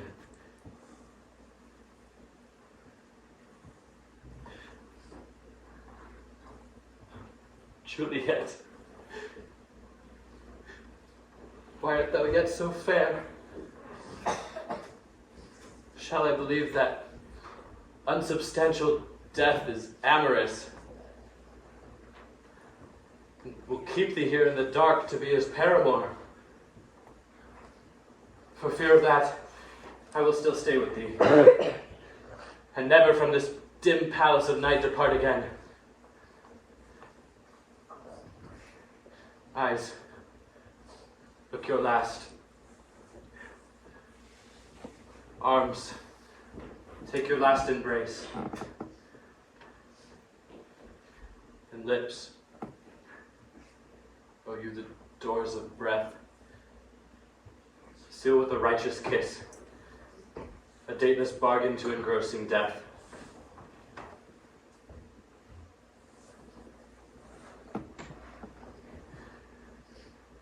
Thus with a kiss, I die. Here's to my love.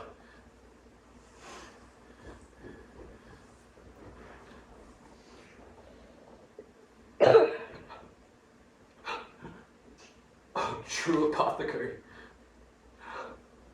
Thy drugs are quick.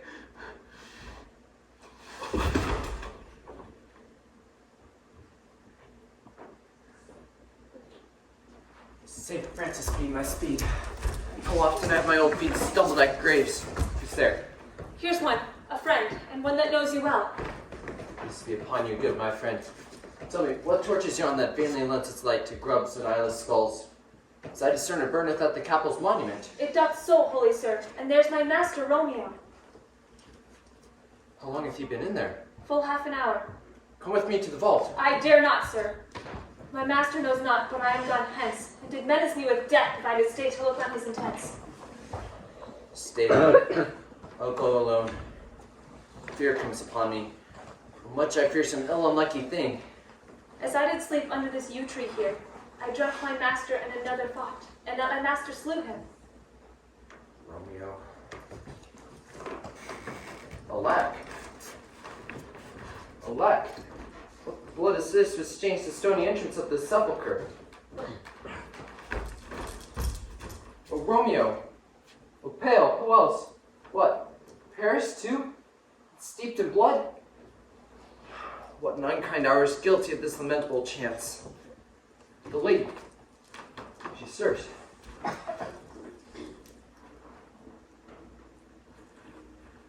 Oh, comfortable friar, where is my lord? I do remember well where I should be, and there I am. Where is my Romeo? You're so lady, come from that dust of contagion and unnatural sleep. A greater power than we can contradict hath thwarted our efforts. Thy husband there and thy bosom there lies dead. In Paris too. Come, I'll dispose of thee among a sisterhood of holy nuns. Stay not to question, for the watch is coming. Come, go, good Juliet, I dare no longer stay. Get thee hence, for I will not away.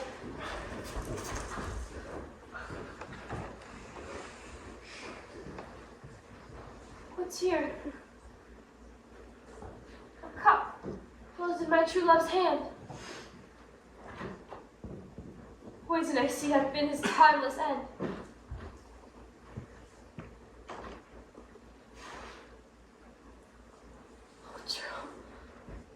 Oh, drunk all and left no friendly drop to help me after.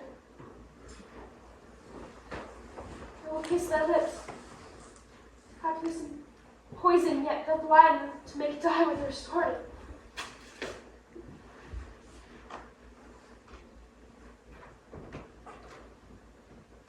Thy lips are warm. Lead, boy, which way?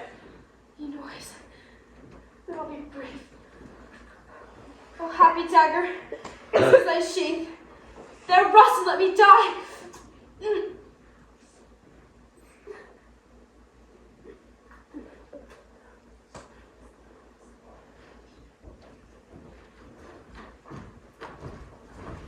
This is the place, there where the torch doth burn. The ground is bloody. Search about the churchyard. Go, some of you, whoever you find, attach.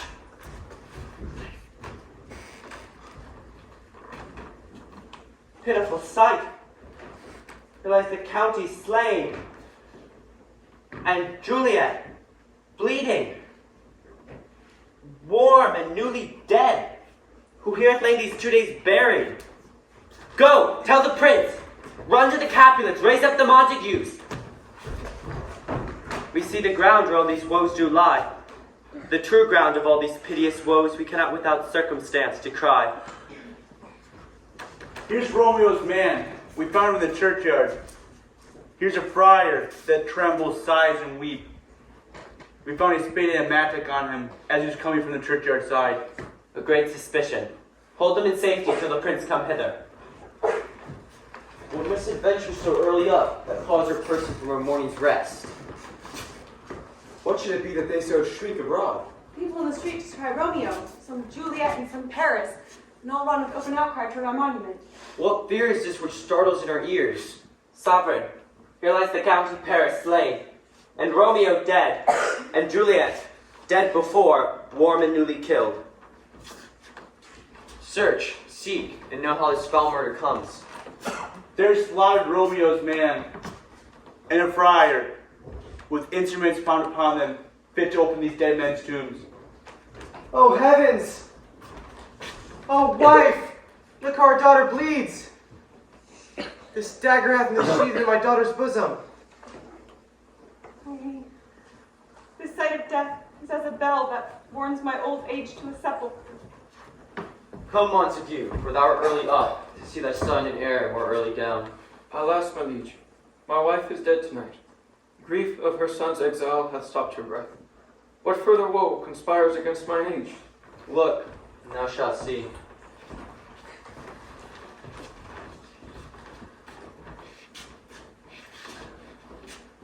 O thou untaught, what manners is in this? To press before thy father to a grave? Seal up the mouth of outwards for a while, so we can clear these ambiguities. Know their spring, their head, their true descent, and will I be general of your woes, and lead you even to death. Meantime, forbear, and let mischance be slave to patience. Bring forth the parties of suspicion.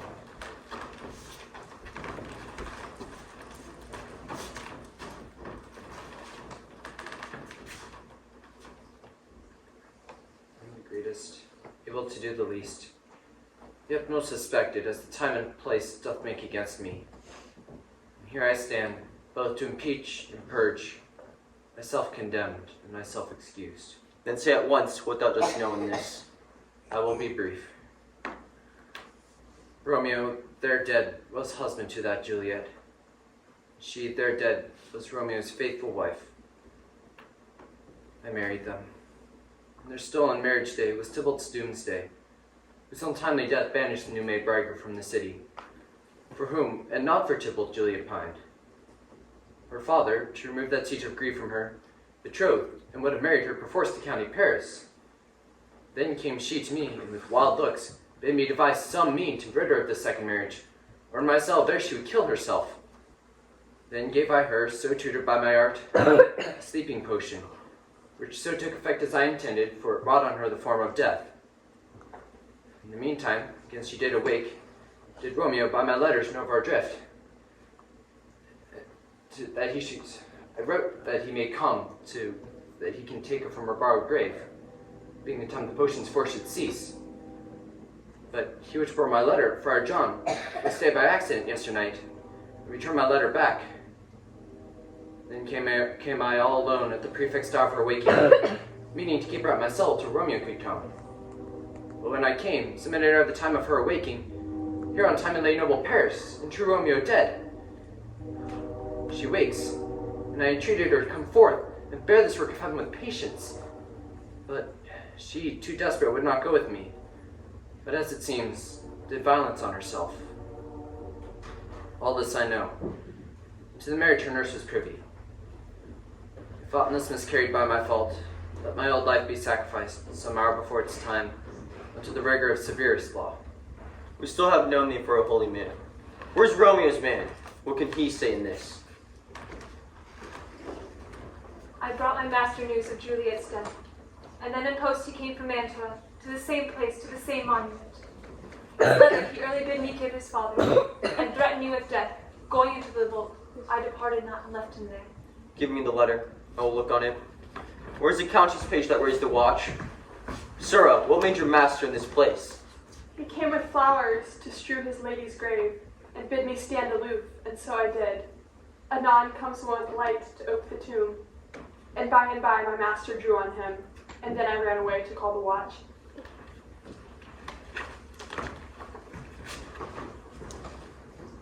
This letter doth make good the friar's words, your course of love, the tidings for death.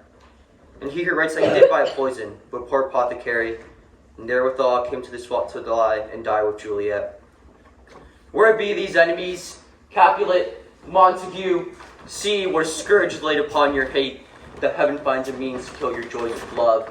And I, from wicked your discords too, have lost a brace of kinsmen. All are punished.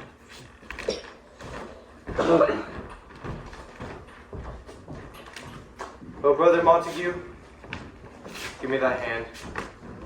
This is my daughter's jointure, for no more can I demand. But I can give you more. For I raise her statue in pure gold. Thou of Verona by that name is known. There shall no figure at such rate be set as that of true and faithful Juliet.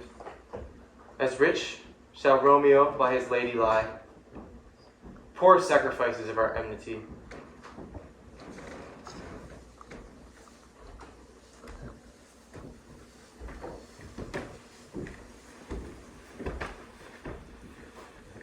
A glooming peace this morning with it brings.